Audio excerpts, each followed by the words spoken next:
Check, check, check, check, check, check, check, check, check. Check, check, check, check, check, check, check. I feel like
all right, ladies and gentlemen, after short technical delays, we are live here at Zona Palooza. It's always a fun time, and we never can say anything bad about it. It's a fun morning. What can we say? We had a fun night last night at the Casa de Monte Cristo with the drag reveal party. If you haven't seen the photos of that, well, there's a million of them on the internet. And you can't unsee them. You cannot unsee them. They'll be there forever. Sitting next to me, of course, the man, the myth, the legend, the man who decided that he wanted to waste 4 days of his life every single year and plan all year, all day for Zona Palooza, Mr. Eric Espinoza. Hello. How you doing, guys? You okay? I'm doing good. I'm recuperating from last night. He needs way more volume on his mic. I need way more volume. Just crank him up, Adam. Okay, hang on. Cranking him up. All right, there we go. All right, how we doing? You get nice and close with that. There we go. Yeah, we are. All right, yep. And, of course, sitting to his right, Mr. Juan Cancel of Protocol Cigars. Don't be fooled. It's not Abe in drag. No, definitely not. Juan, have you ever dressed in drag? Of course he has. Don't answer that question. Feel free to push that closer. Yeah. If you have, you need to get the hell out right now. For real. Nobody from Team Espinosa I've dresses actually in dragged drag. my ass, but not. I That's can't a good believe joke. that. You've never dressed in drag before? No, You never lost a bet or anything where any of the police guys made you do it? Oh, if you're pouring more of that, we are sipping on some Basil Hayden's because you know what? Here at Zona Palooza, it's always 5 o'clock. It's 5 o'clock at all times. It is 5 o'clock at all times. We're going to run the show a little bit different. Absolutely. We're going to do a little differently today. I got Eric sitting next to me. We're pouring some Basil Hayden's. We're having a good time. So what has been the highlight for you? Oh, you're not going to share? Yeah. Did you get any? No, I didn't. I got past one too. Adam's shaking over there. This is yours, Adam. Ooh. Adam, this is Oh, yours. this is mine? Okay, great. There we go. All right. No, So, you're drinking. No. You're yes, drinking. Juan. You're drinking, buddy. When are you not drinking, Yeah, Juan? wait a Let's second. Come have a on. drink. Let's have one drink. You're drinking, buddy. Who are That's what you? I'll tell you. Who is this man pretending to be Juan Cancel or the shadow of Juan He Cancel? cannot drink I've been partying any since liquor that's Monday. brown. Yeah. So what has been the highlight for you this year of Zona Palooza so far? Everything, the camaraderie, people travel from all over the country just to come here and have a great time. We make it a family atmosphere here, and just people seeing, interacting, it's great. I had like an awe moment. I just, I scanned the room and you had guys, you had groups of people come down, and then you got a guy from Baltimore talking to a guy from Texas who's never met. They've talked on the Facebook or the internet or whatever. Yeah. And everybody getting together. It's great. And we have yet to have an incident here. So nobody's broken any chairs Yeah, this year? that's the question. This year, no, nobody's broken a chair. Oh, that's good. Hey, to not breaking any chairs. Here we go. Hey, We'll drink to that. no chair Absolutely. breaking. The No party's chair not breaking. over yet. No I'm not chair gonna. I mean, listen. But I've gained quite a bit of weight. Maybe I could crack a chair or two. You might be able to. It wouldn't surprise me. So Are your pants currently buttoned, Paul? I don't remember. Yeah, they are. Ah, hey! I'll drink to that. Paul's pants are buttoned for the first time in who knows when. All Adam will right. drink to anything. I It thought we're seems. doing By the way, shots. is it true? Because Abe told me this yesterday. The 2 days, the 2 weeks that Paul missed, you guys had the best ratings of all time. That's what I heard, yeah. I mean, it was 3 weeks, actually, that he wasn't there. And, yes, it was definitely the best ratings we probably ever had and the most viewers and the best content. I was only supposed to be out for 2 shows, but then Lars Teton showed up at Abe's office, and he's like, hey, I'd love to do the radio show tomorrow. And Have you ever met Lars? I have. Uh-huh. I've had a couple times. I think he's from the Philadelphia area, and we have an event out there called Let My People Smoke. And he's been there a couple times on the show. He is a unique individual. Quite an individual. I believe, I think I described it yesterday as he is the definition of the word eccentric. They should put a photo of him in the dictionary next to the word eccentric. And you're saying that with Juan Cancel sitting there. Yes. He created that word when he was 5 years old. That is also true. You were very much correct on that. So, over under, how many cigars have you smoked this week so far? Wow. Over under. 40? I mean, for you, is that, like, do you smoke more during this event? Oh, absolutely. Because it's the camaraderie, it's everybody's nonstop, here. Yeah, everybody's there. I mean, and this is the first year that my throat doesn't hurt. Well, that's a good sign. Yeah, because, I'm a little shy, but everyone tells me, get the mic, I saw a lot of videos. There was a video of you singing at one point, so there was karaoke again this year? Yeah, well, I'm lucky to be alive because I was singing a song and a big piece of wood fell from the top and just... In a warehouse? Yeah. Oh, my God. Just randomly? Yeah, it just fell. Boom. Well, I think it was my pitch. I got a deep voice and, the vibration made the piece of wood I've fall. also heard you're off the Four Non-Blondes, which, for those of you who aren't familiar, is Eric Espinosa's go-to karaoke song, to the point of where I think I've heard him sing it at least a dozen times. And I sing it great every time. Absolutely. Yeah. And with wonderful verbiage and tone, it's quite phenomenal. We changed it this year, though. Oh, really? We changed it to Wish You Were Here. And why? What caused the change? I just heard the song on the way here, so I said, let me change it up to Wish, and I know the words. So, okay. Yeah. What about you, Juan? What did you sing at karaoke? I didn't do it this year. You didn't sing at karaoke? I did. Why are you so subdued? Where's no, the he did. What? The truth is, he's shy. He doesn't want to tell you. But while your event was going on last night, he sang "Dude Looks Like a Lady." That sounds about right. Is your partner Bill here? He was on this here, trip? but he had a family emergency. So he had to go back. My other partner has explosive diarrhea. Oh, no. He has some bad fish tacos. Dude, we rented. I got to tell you a funny story. All right. Every year we bring in an old school ice cream truck, right? Yes. So this year we rented a porta potty, but it's the one with the AC. It's got the the really nice one. Yeah. Oh yeah. Like So the VIP. Oh, yeah. Ones. So we've had so much to drink, and Oh no. and here comes the ice cream trucks on one section. I had 3 people waiting for an ice cream in front of the porta potty. They thought it was the ice cream truck. Yeah. That sounds like a great place to get ice cream. Yeah. They get an awkward soft serve when they go to so that I had one. to direct them about the ice cream trucks over here, you know? Yeah. That's how banged up it was. And Juan was one of those guys. I ain't gonna lie to you. So He asked the porta potty for a chocolate eclair.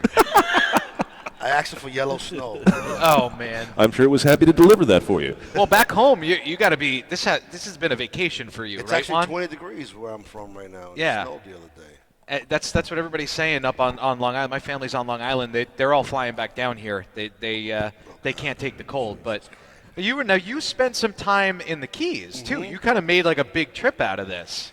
So I figured we'd have a Which you little... kind of always do. Let's be honest.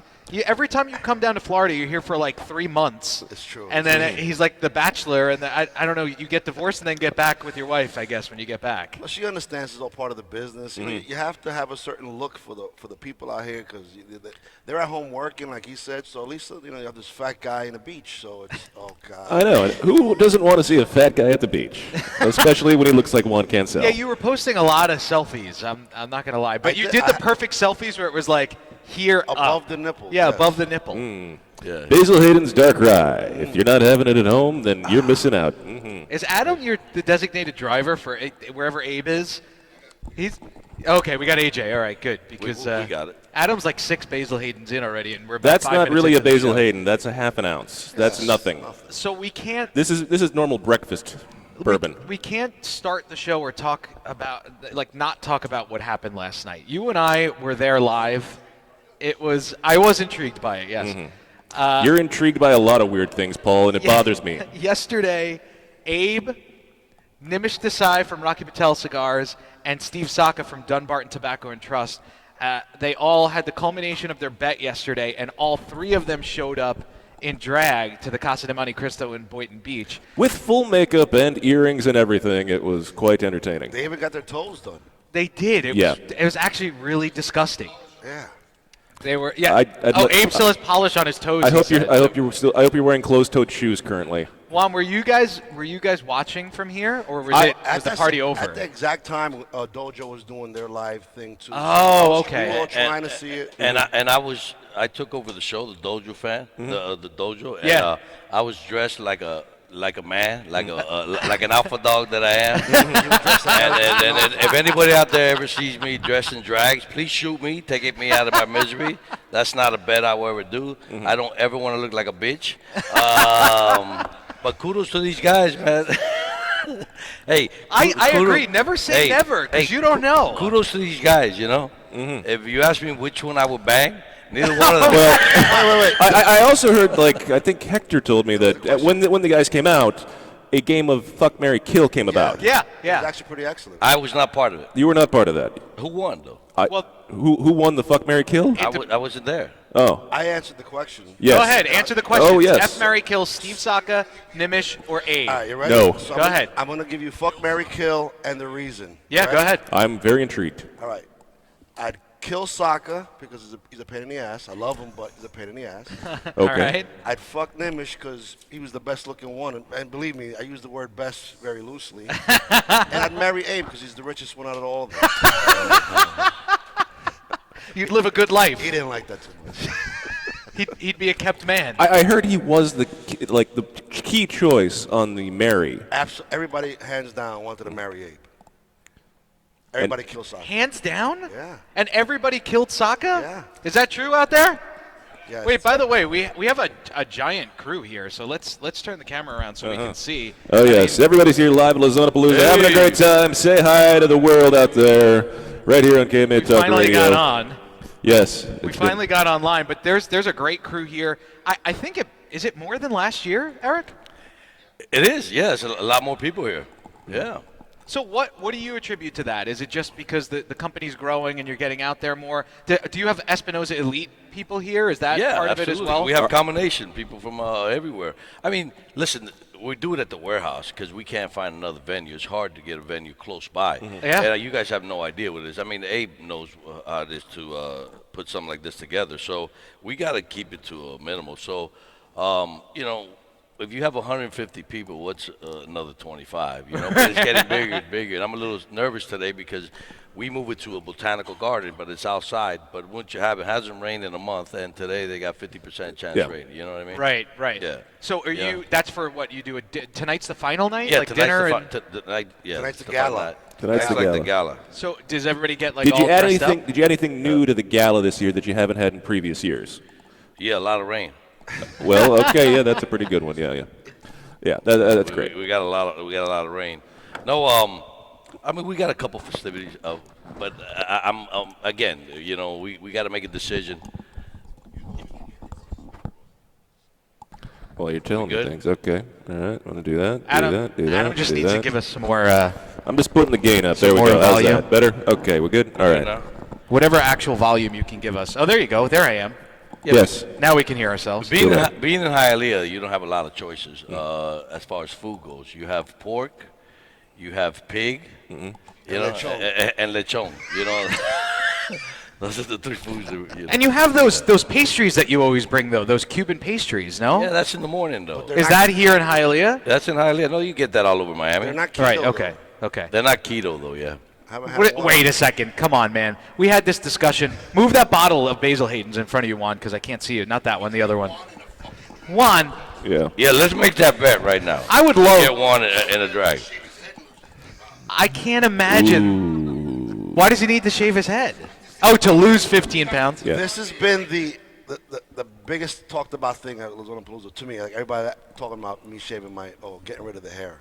Well, is the hair like a kind of like an FU to the man now that you're Yeah, I'm officially like, retired I'm from the police retired force? and, He never worked.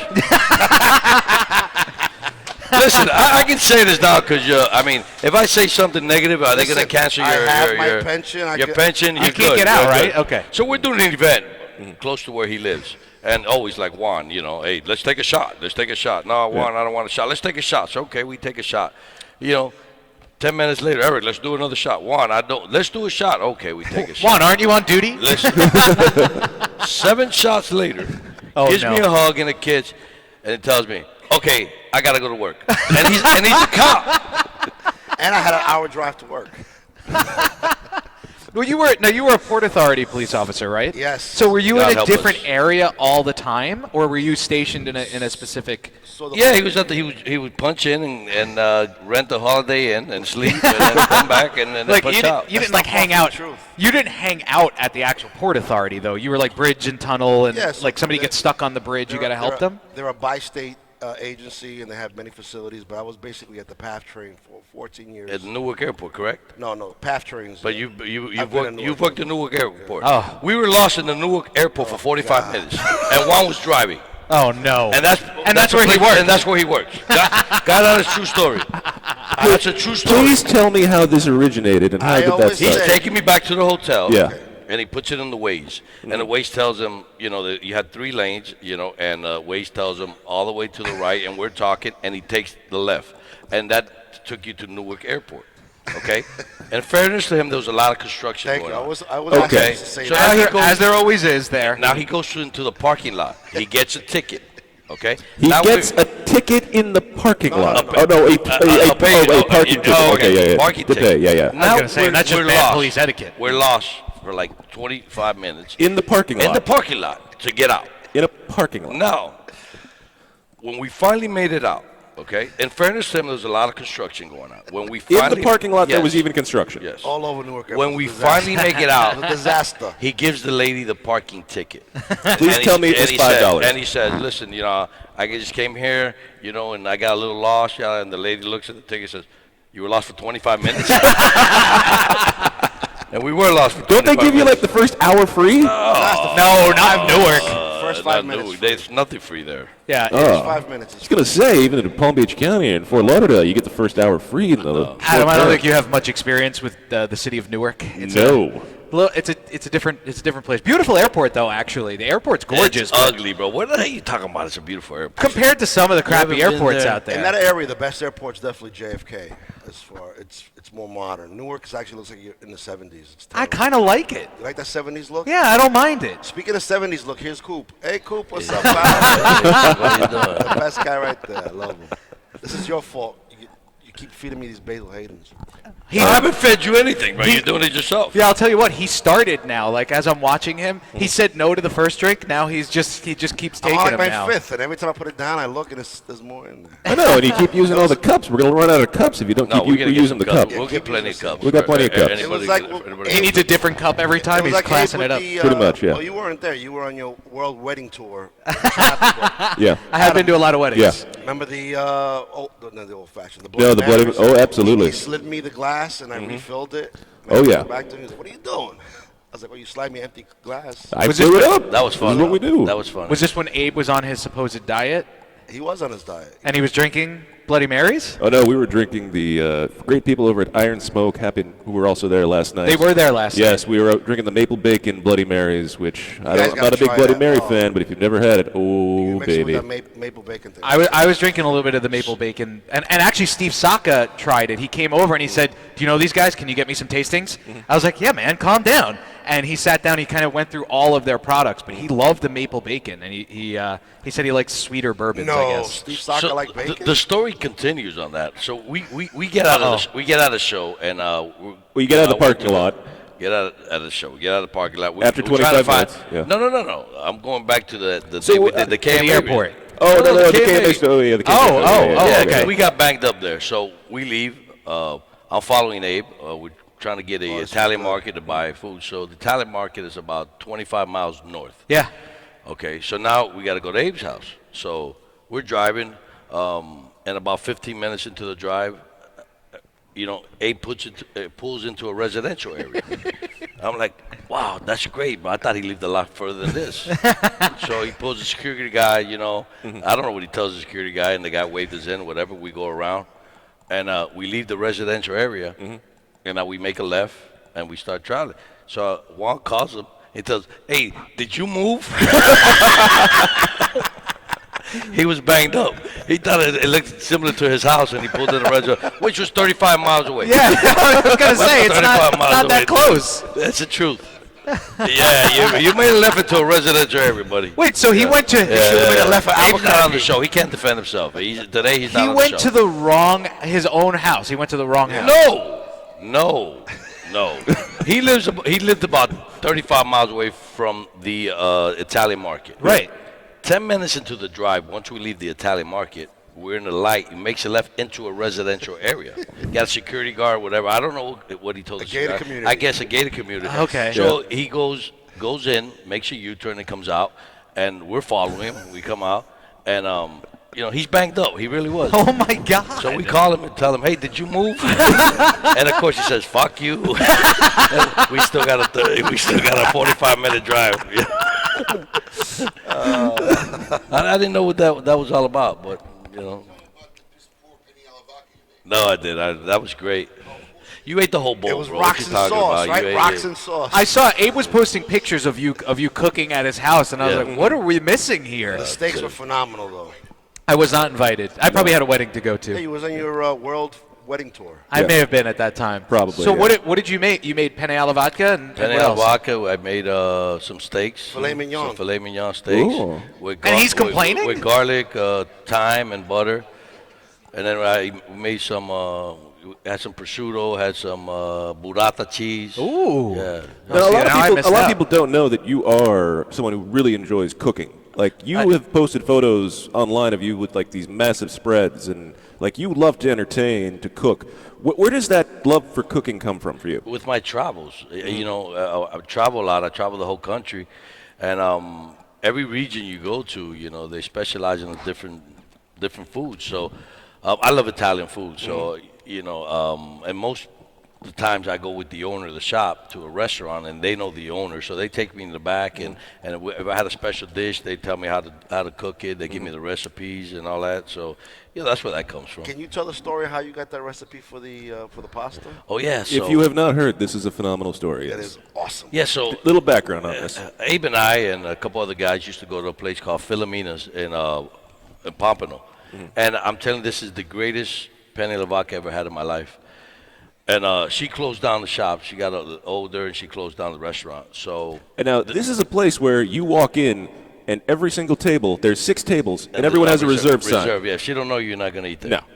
So Always the best places. Luigi was the chef there. So I always used to bring him in cigars and all that. And I'd always call him, hey, man, can I get that recipe? No, whatever. Okay. So a year goes by. I haven't spoken to Luigi. I call Luigi, and I go, Luigi, how you doing? He says, great. I said, Luigi, I need a big favor, man. He goes, what's going on? He goes, you remember Pedro that used to walk in with me and hand you a lot of cigars? Well, there's no Pedro. Pedro doesn't. In this story, Pedro does not exist. I said, well, Pedro's got cancer, and he's about to die in about a week. And I asked him if anything I could do for you. He said, man, before I go, I would love to eat Filomena's penne alla vodka.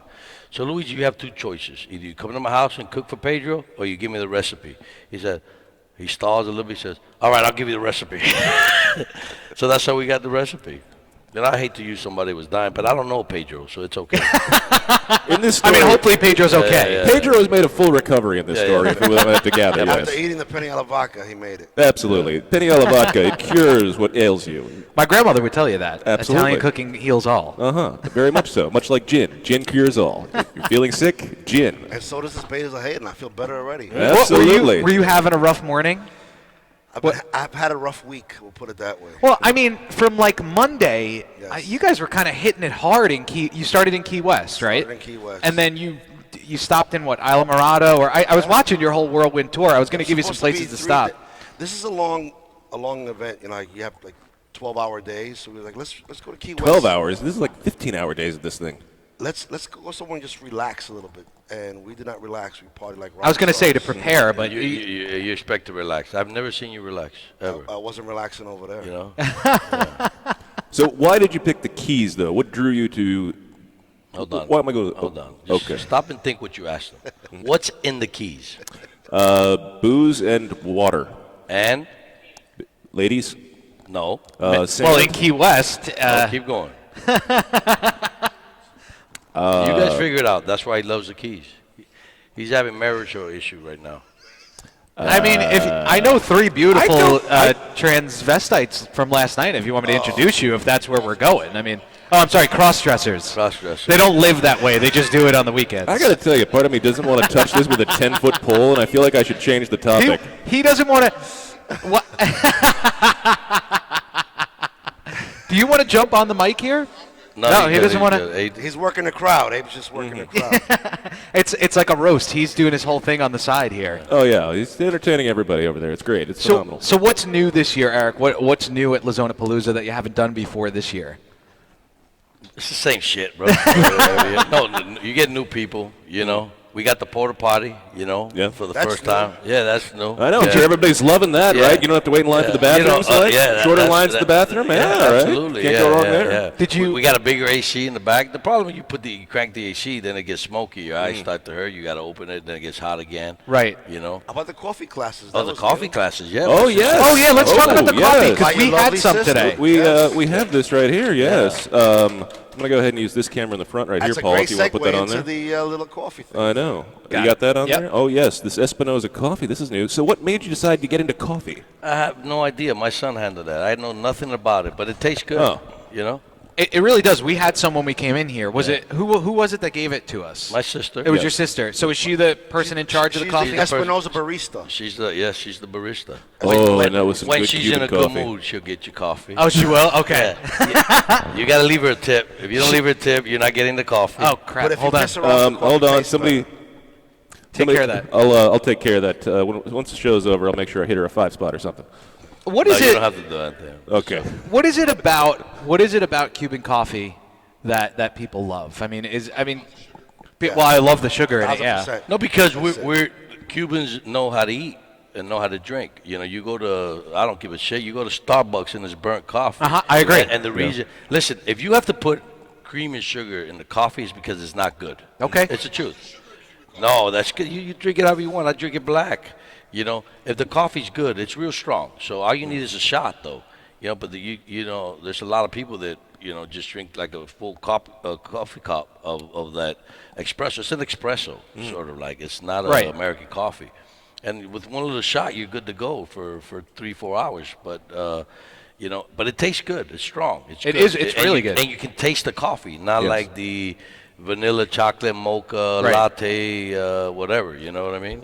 And how are people going to be able to get or purchase or get their hands on Espinosa coffee? Is this going to be an event-only thing? Is it going to come through the distributor? Are you going to have it in shops? What's this plan? When my son comes on, you ask him that because I have no idea. I didn't even know this was What? coming People on. can buy it here at The Zona people can Palooza? buy it here at Zona Palooza. He's The like, whole wait a kit. second, my name's on this? The whole kid, yeah. Well, he's also an Espinosa, so he can use it. He can use it. He can use it. Yeah. Somebody find him, and I'll But bring him on. look, we We'll talk drink a about lot of coffee here.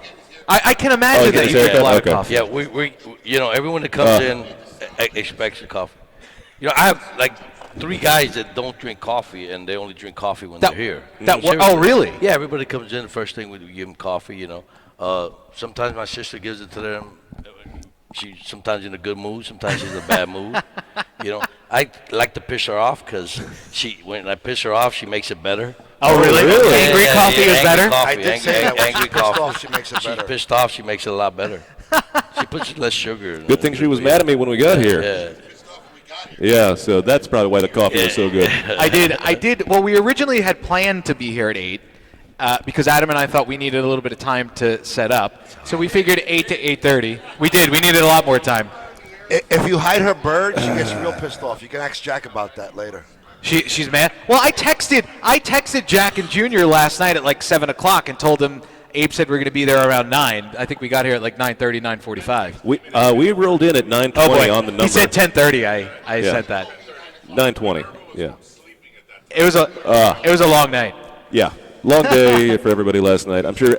How late was everybody here last night having a good time? I left at 2:10. Oh.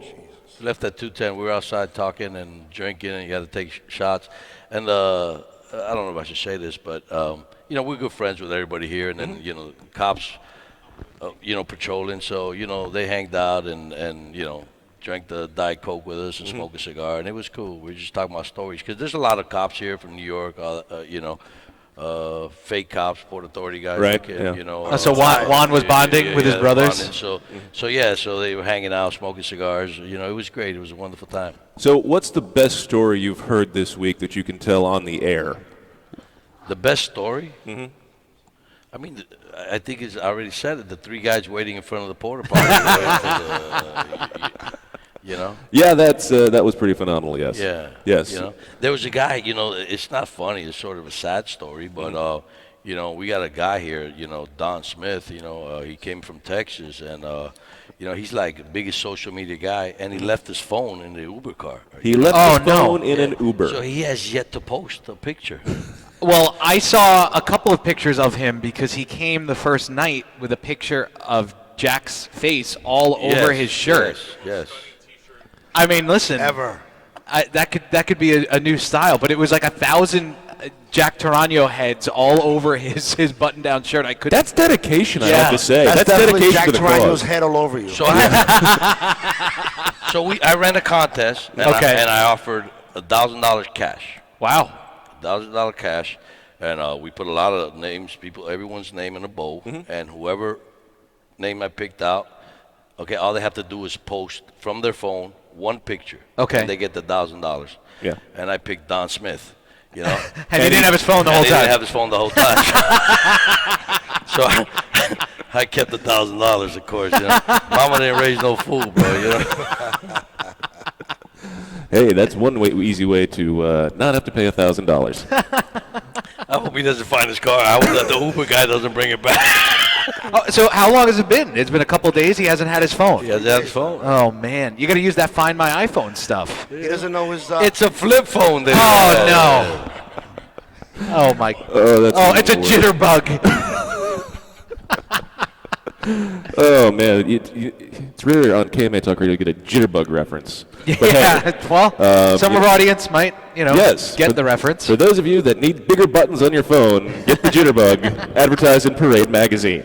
What do you guys showcase any specific cigars at the event? Like we did. What cigar? Tell us about that. We did a collaboration. I heard about it. We did a collaboration. So tell us about with this. General Cigars. Mm-hmm. And it's been a wonderful collaboration. Okay, hold on. Why do you keep saying? Because we had a discussion one time about what a collaboration the last really time he was on the show and you weren't here, we had a 30-minute dissertation on the word collaboration. All right.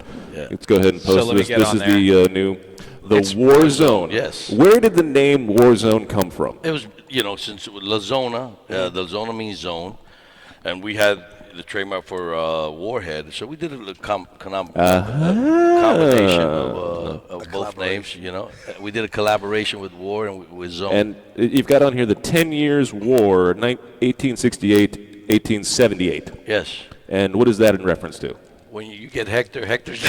I was just going to say, we got to ask. When Hector comes in... So basically, to get all the inside scoop on the real nitty-gritty of the new stuff, I have to get other people other than you to talk to. Well, no. I mean, because everybody had part in it. And Hector's a historian in absolutely. the 10-year war, so he's the one that knows a lot more than I do. So how does it work with this collaboration? Yes. Are the cigars made at La Zona? Yes, or do you, yes. We got the tobacco from General. It's Cameron wrapper, beautiful Cameron wrapper. And, Team Espinosa worked with Justin Andrew. Justin is a big part of General. He does the diesel whiskey roll. Mm-hmm. And went down to Nicaragua. We blended a cigar. And everything worked great because, dealing with corporate America, how General is, but they let him do what he wanted to do. Oh, really? This is a beautiful band, by the way, too. Do they have access to tobaccos any tobacco, any tobacco in the world. And that's the power of working with a corporation. We went and I told them, we want your best wrapper. If not, we're not going to do this. And there was no questions asked. They gave us the best. We selected, what we wanted. They gave it to us. Well, they didn't give me shit. They sold it to me. But we got it, and you know, and the cigar's great. I will let you know in a couple of minutes. It'll be shipping in about, I say about 3 weeks. And it's been a phenomenal response. Really So consumers or the people at the shops will get it from you guys? No, General's distributed. General distributes it. Okay. That's the other. Oh, wait. It looks like somebody might be ready to join. We're gonna fight the collaboration. Here we go. Here we go. Now for the fun time. Joining us here on KMA Talk Radio, the man, the myth, the legend himself, Mr. Honest Abe. There he is. Completely shaved. I don't know, but warm chair, huh? Hot as hell. Yeah. Hello? Yeah. Oh, there he is. There you go. Yeah, get nice. There's that voice. Yeah. So, Hello. about this collaboration. Yes. Which I am now smoking. I decided to go ahead and privy myself to one of You these. know, when it comes to the big conglomerates like that sometimes, you know, you could give McDonald's some of the best hamburger meat, and how good of a hamburger you think you're going to get out of any McDonald's, right? That's why these companies like these kind of projects where they work with a guy like Eric Espinosa or AJ Fernandez. Because of the quality from their factory. It's an artisan, right? So Yeah. you get a real artist involved. I mean, who do you think is the artist for a lot of these factories? You know, I mean, it's really nobody. Right. I don't care what front man they throw up. Most of the times it's not anybody really creative. It's mostly a machine. It's a process, right? If you got a guy who's used to grilling, you know, Big Macs all day long, I don't care what kind of meat you give him. What kind of burger do you think you're going to get at the end of the day? Right. You're still only paying him $5.50 an hour. I mean, that's the problem. So that's why these collaborations. You know, that's why they're becoming really popular. I mean, So do you think it see benefits- you see more guys like Eric and AJ. Making brands for big companies. So do you think it benefits, Abe, like as a retailer, do you think it benefits the corporation? Which corporation? The bigger corporation? Does Absolutely it benefit not. General Absolutely not. It's the dumbest thing I've ever seen. for them? For them. But for a guy like Eric, for Espinosa, move. it gets him to places Great that move. he might not be already. And now Absolutely. people, Great move. Why wouldn't it get them in places that I'm in and they're not? Because that number is insignificant to them. so those Do couple you of understand? boutique shops. The ripple effect that you have upwards is minimal. Yeah, It's but- such but a ho- small ho- number. but hold on. Wait, hold on. All right. You're working off of their wide net of distribution. I mean, I'm just going to say that they have a little bit bigger distribution than you. It's just a Little bit. Okay. Just a little bit. So you benefit. You benefit. Look, I'm not just saying it to you. I've said it about AJ Fernandez. I've said it about anybody. These big companies that work that way, technically it's not a good business practice. The excitement that they create is mostly on your side, which is good for you. I'm more on your side than I'm on their side anyway. So, you know, I mean, it's a lot. But the way you're talking, the things that you're saying, It's true. hold on. There might be some people out there that feel the same way you do. So right now we've opened here at Zona Palooza. You know, we had 7 accounts that are going to open an account, and there's a lot of other guys that Open have the account with who? General? With General, yeah. So you're Get telling the me they've product. operated this long? Listen, if you've No, been in this, hold on. right? Hold If on. you've been in this business in any respectable amount of time and you don't have an account with General A significant or account. Yeah. Altadis or whatever, then I really don't know Hey, where you're selling cigars. Hey, hold Or on. who you're- I or what travel you're a lot. stocking. I travel a lot. There's shops out there that are just boutique, that carry just boutique. I understand, but you want to know what? Go talk to Ronnie Haitian and other guys who have that model. That doesn't work successfully. You could survive a little bit and you could work, but look, it's simple business math, right? I come from the grocery business, right? How many kinds of tomato paste do I have to have? But you want to know why? You have to appeal to the biggest target market possible. Absolutely. So if you niche yourself, then I'm going to be a boutique store. Look, what was Frank Herrera's store called? I forgot. They went out of business. Leprechaun, no. Charm, Lucky Charm, Charm Leaf. Charm Leaf. Yeah. Lucky Right? Charm. But I can name you a dozen of these guys. They struggle because you're narrowing your field of marketing. So, look, you run your business like a business, or you try to run it like your passion of what you like. Very seldom, too, can you get the both to work because the passionate side with, I want to back the boutique guys. I'm telling you as a retailer, you want to back the boutique guys or whatever. I want to back the boutique. I carry a lot of boutique brands. You do. But when I add them up to what dollar value they bring to my company at the end of the year, it's the minority. You know? I think another good point here is something you say a lot of the times. Like, if you only carried what you liked, you would I'd either have to- 20% of my humidor. Yes, You know? exactly. And it's not that. And you always say to manufacturers all the time, it's like, I only sell because the consumers want it. I'm here to sell things to the consumers. Look, What I like doesn't matter. You do Yes. say that is your. listen to me. I get talked to about on a regular basis from either patrons or consumers or friends who are thinking about opening up a cigar shop, and then I hear their business model. If you want to run a shop as a cigar passionate fan, it's going to be very hard to succeed because that's not the formula for what works for business. I hear consumers all the time who come to me and say, "Thanks for bringing this in. My cigar shop won't bring that brand in because he doesn't like that product." So you have to decide: you want to be a retailer, or you want to be a cigar fan? Right. You know, one or the other. You know, you can be both, just not both at the same time in the same place, right? But that's kind of like So- what Skip was saying to you as well when you were on Coop's show. Because I didn't know that Skip was I in don't the pay retail attention game. when Skip talks. What do you say? You guys had this long conversation. You basically took over Coop's If we show. had a long conversation, it was pretty much me listening to Skip. So let's be real. You got a couple of words in Yeah, there. edgewise a little bit. What do you say? we Does he found ever out- stop talking? No. We I don't found think out so. that he was a retailer before. I'd like to lock him and Steve Saka in a room for 3 hours and see who walks out alive. Do they not get along? No, they just both never shut up. Oh, well, they do They talk a lot. like immensely. If you get him like in a dissertation, Can or we sell that as a reality TV show? pay-per-view? Yes, Pay-per-view. absolutely, absolutely. But no, if you get him in a room and start talking about tobacco or at least forget about it, I don't know who would win in that situation. No one. No one. Somebody, yeah, really. Yeah. I So plead what the did fifth. Skip I say? plead the fifth. He was talking about how he did the boutique thing and he ran a successful retail shop for a number of years. But I think what got in his way, and Coop, you can correct me if I'm wrong, he's here, but I think what kind of got in his way is that he was a cigar kind of fanboy. Listen, I've seen the model. It doesn't work often enough. Right. Now, there might be somebody out there doing it successfully. And look, if you can make a living and survive and do okay, it's very feasible. But your You're ability not going to appeal to the masses. your ability to grow Right. is very limited. You're not going to grow that much, right? Because how can you grow when the segment? I mean, granted, there's a lot more boutique guys than ever, but that's not where that's not what the masses are smoking right now. Right. You know, I'm a retailer that tries to accommodate everybody, so I bring a lot of boutique stuff in. It's part of my business. But when I add up the dollar values at the end of the year, it's not the majority of my business. And the struggle for a lot of shops, I would assume, is when you find a really great boutique brand, it's your job to introduce them to that boutique brand. So your guys have to try and push your customer to, listen, you're going to want to try this cigar. The onus is on you. Most times, more often than not. I mean, sometimes you just have one that's hot out there. That people already know And about. consumers are asking for it, and that initiates me to bring it in. And sometimes it's just simply a guy I like that, I want to give him a shot. Right. And then the onus is then on us to put it in everybody's hands. But the end dictator of whether that brand stays or survives is always the consumer. I get people that come in, and Eric's seen me do this. So I try I don't need to try your cigar. Well, what do you think? I don't care. What I think about that cigar is it doesn't. It's irrelevant. I understand. Doesn't relate to the equation of how it will do in my store. Right. Because at the end of the day, that's what you're concerned about. You're concerned about will the customers buy it again. I'm not your buyer. I buy it once, right?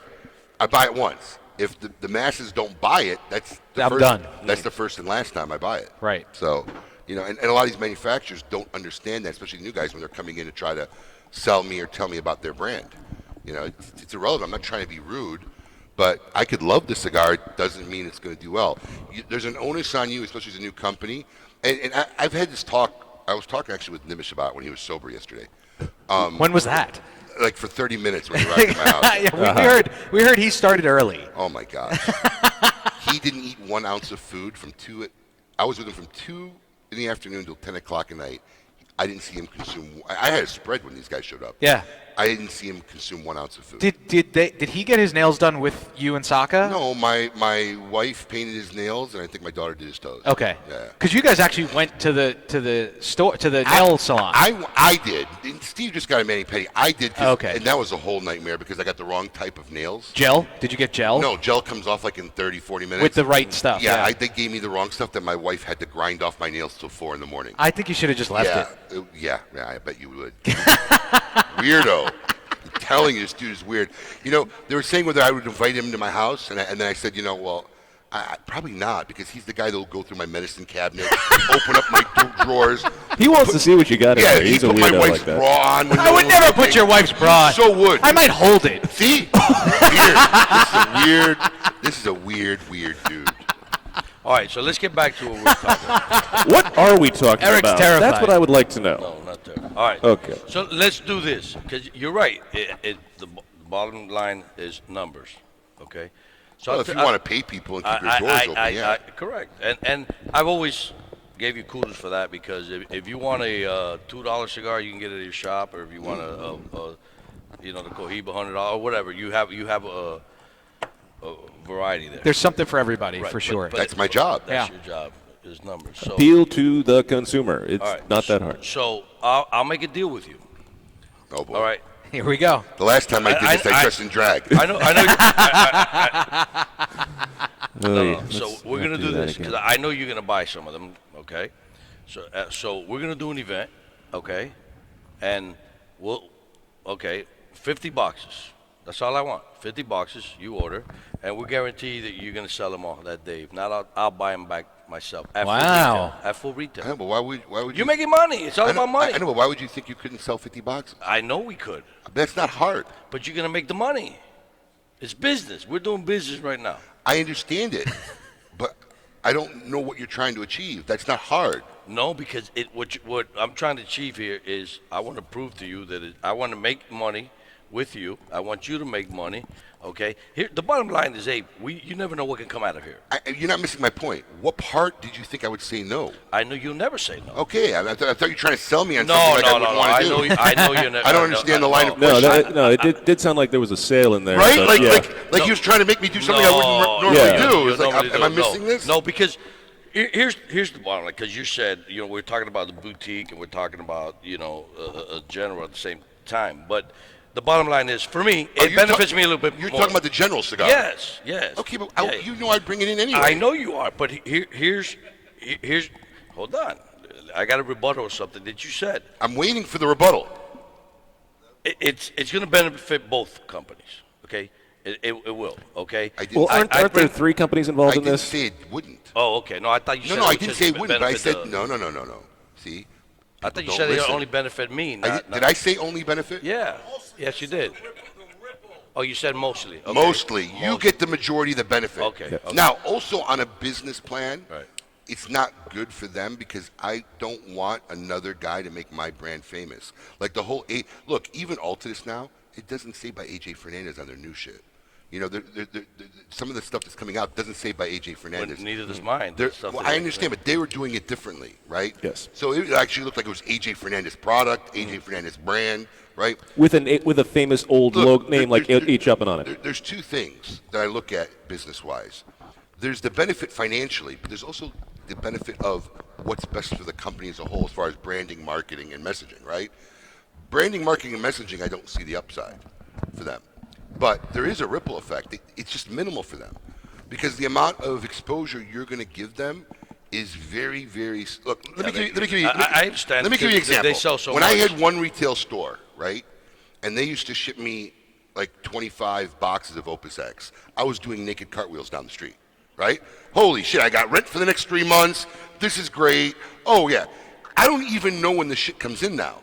Because it's like 0.00001 of our annual sales, and you're too right? you're too busy But dressing in it drag. doesn't signify anything. It doesn't even help pay for like one person's payroll now. The profit you make on it. Yeah. So it's so redundant. So that's the effect you have for general. It helps. It adds something to them, but it's so minimal. But for you, the upside's huge. Yeah. You get an exposure to all the brands that they represent, right? All the shops they're in. I agree with you on that. And I don't know how you guys are handling marketing if it's all sided on your side, but if they have any involvement, it's both. Then it's the triple better for you. Yeah, right. It's both of us. I mean, would you like to We're in compare? together. Would you like to compare their available marketing list to yours? I bet you they got a couple million more. I would like to have their Right. marketing. Yeah, absolutely. So it's not. Listen. It's not negatory. I'm not being derogative. It's not bad for you. I think it's brilliant on your part. I think you should do these with 4 other companies if they're willing to do them with you. But I'm just being honest that strategically, to me, it doesn't make sense for the other guys that do that kind of stuff. And but they need it because I'm telling you why. and I'm going to get yelled at for this, I'm pretty sure.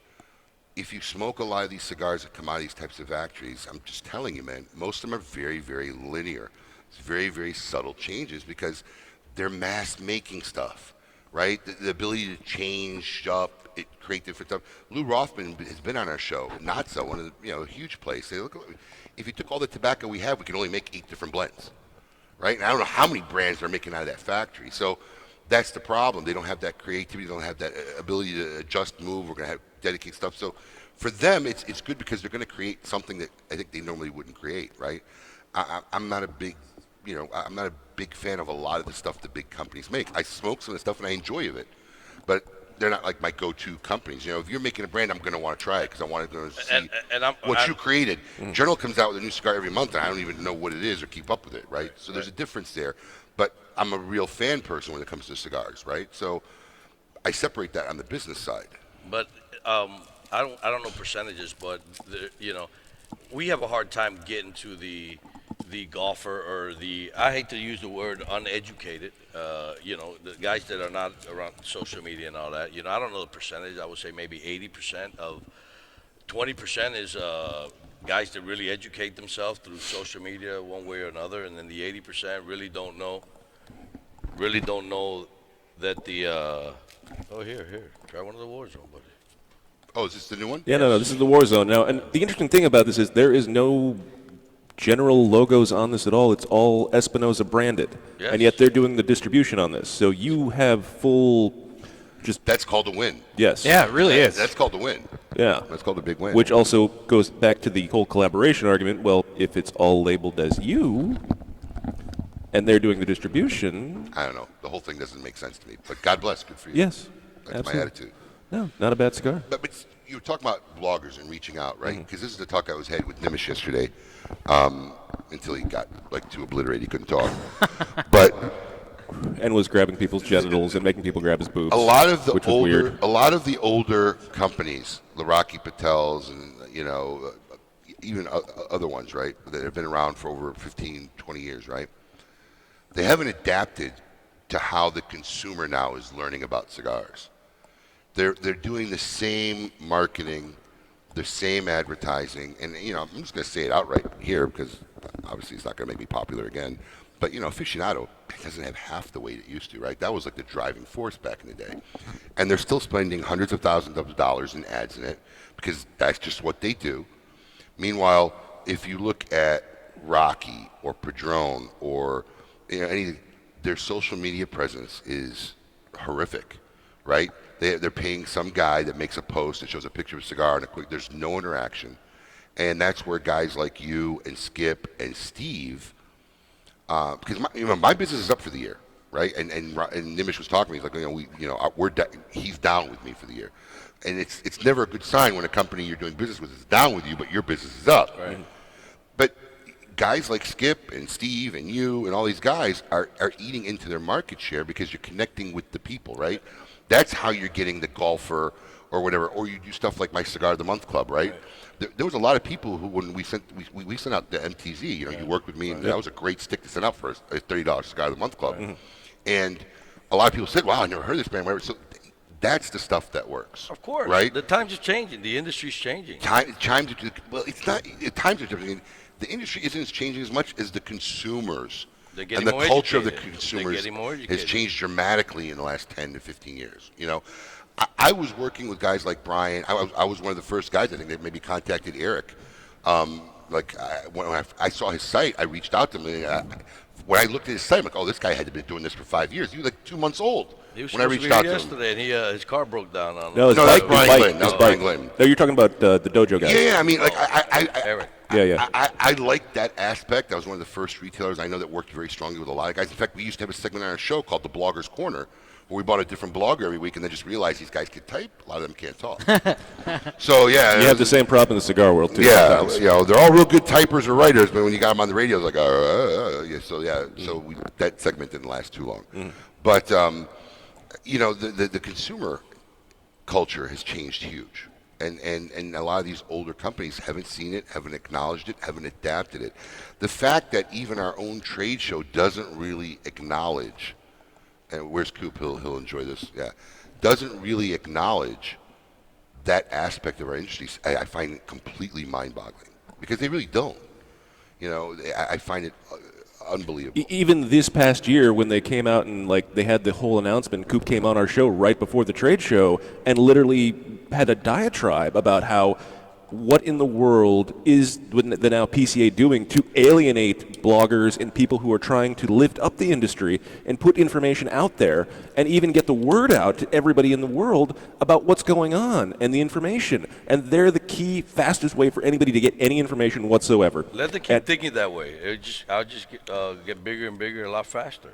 As long as they're not doing the social media, and you're right. I mean, but they still sell a lot of cigars. But listen to me. I mean, everybody sells. I mean, there's always that. The gap is so huge that but they're getting hurt. They are getting hurt. They're getting eat up. They're getting eat up by a lot of little fishes, a lot of little things, and it's affecting them. And they're trying to be creative, but they're not making the changes needed. And look, you've changed. I mean, let's face it. We used to play cards once a week, like once a week for years. At the time. You had time because you didn't want to travel. You had the time. But you didn't want to travel. We've had that conversation. Yeah. I told you, I said, man, you got to hit the road. You got to do like the Rocky Patel tour and stuff. I mean, even though Rocky's now kind of slowed down over the years, but Rocky used to do 40 events in 30 days. It was insane. And you're like, oh, I don't want to travel. So you've adapted. You've changed the way now. I see you're all over. You're somewhere doing an event everywhere, every month. You have to. I know, but that wasn't your mentality when you first started the business, So you've adapted, and you've been in this business a relatively shorter time, and these guys who have been there for a long time aren't making the changes, and they're not connecting to the consumer base. Yeah, the crazy thing is this all circulates back, if I can to put it back on the whole craft beer scene, because it's the exact same thing. We see all these big guys up there, like your Bud Lights, your Coors. They're all feeling a mass market share loss right now. They're buying a lot of companies. Well, and that's the other part. That's the other thing too, and that was also happening in our industry for a little while there. But that's kind of teetered off now. But in the same way, the consumers have become more educated about beer in and of itself. They've gotten into the idea of craft beer, what it is to have a quality beer, and that's why all the big guys, your Bud Lights, your Millers, your Coors, they're all losing a mass market share. I mean, Miller 2 months ago laid off almost half their staff. That's what's going on with the factories right now. Exactly. Let me tell you something. This upcoming year, 2020, I believe is going to be like post-boom. I think you're going to see a lot of things because a lot of people are laying people off. And what's happening? Look, here's the problem. You run your company organically, and that's what works. These big companies got to meet numbers, and I can't tell you how many times they'll come to me and say, "Look, if we give you X off, can you give us a $30,000 order, $40,000 order?" Which makes absolutely no sense to me. Yeah, I'll take advantage of it, you're sure. You're not going to buy for a while. I'm just not going to buy for 3 or 4 months, and all you've done is ate up your future business at a lower margin. But they're so hard up to make these numbers that's how these guys operate.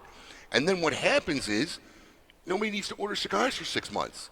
CI has stopped ordering, and I can tell you, I've heard complaints from 5, 6 different companies because Cigars International, these guys are all cutting back because they kept taking advantage of all these deals. Every time a quarter ended and a big company needed a big order, they took advantage of it.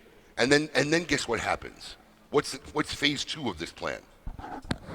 You gotta make a bigger. You gotta give them a bigger margin the next time around. What's phase 2? Phase 2, you're gonna have to be creative for the following year. No, phase 2 is the liquidation. Now they take these brands that they bought on the cheap. And they overbought, and they got too much, and they look at their warehouse, and that's when your brands all of a sudden are on CI for $40 a box, because now what are they going to do? They want to get rid of it. It's a terrible, terrible cycle, and it's bad for long-term growth but in and fairness, stability. In fairness to everybody else, here's what's happening also that I don't do. You get someone, and it's not just the big guys. You got a lot of companies out there that get desperate, and they start doing cash flow issues. Cash flow issues. That's different. And thank God. Right, but it's still you're solving an actual out the product. Listen to me. Sometimes you got to do what you got to do to survive. I understand. Right. I understand. But that's solving an actual crisis for them. Right. These guys aren't meeting the numbers for their stockholders and reports, and all they're doing is screwing up their future numbers. And I tell them, I said, look, if I give you this order, it's just going to mess up your number for the next thing. They don't care. How do you run a business when you don't care about the next quarter? It's an awful because model. because you still have 3 months to. Where's it going to come from? I'm not going to buy anything I from you in those understand. 3 months. Maybe not you, but maybe somebody else. But I understand what you're saying. So You make a they're great like point. Ponzi scheming, right? We get Abe to buy in this quarter, and we find another guy. It's not good for a stability of a company, and that's why you're seeing. Listen. That's why you're seeing a lot of what's going on now, and people getting laid off, and factory workers getting laid off, and whatnot. I know right now, if I really can't talk about it on the air because I'm not supposed to know.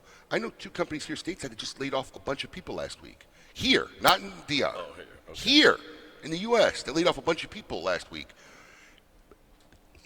And this is the result of that. So I listen to me, not from a retailer standpoint, we're not going to be affected, but I see very post-boom effect coming for 2020.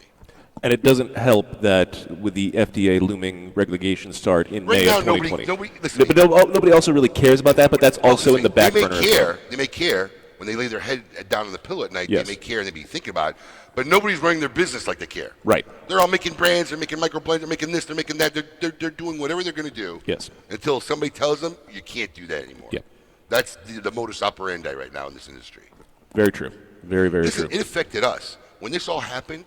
Just out of common sense, we didn't have a microblend for a year and a half. Exactly. Maybe 2 years. We just stopped doing it because I'm saying to myself, who's going to make me a microblend? Then I start seeing all this. I mean, and it hurt our business. Yep. Our business was down that year because those 3 or 4 projects add a big number to the end of the year. You move through 3, 4, 5, 600, units in a short period of time. You do that 2-3 times a year. It's a big number. Especially when it's only specific to you. Right. Of course. So that hurt us that year, and I kept seeing everybody doing stuff. I'm like, what are we doing? I said, screw this. And I think after that, we've come out now with about 4 or 5, right? Yep. So, and we got Red Meat Lovers Club hitting at the end of this month. Yep. We got 2 projects already slated. Oh, wait, did we announce that officially? Oh, yeah, it's all over the yeah. Oh, okay. I posted. Okay, I didn't know. Red Meat Lovers is coming. It's going to be launched. It's going to drop the 3rd week, I think, of November. Yep.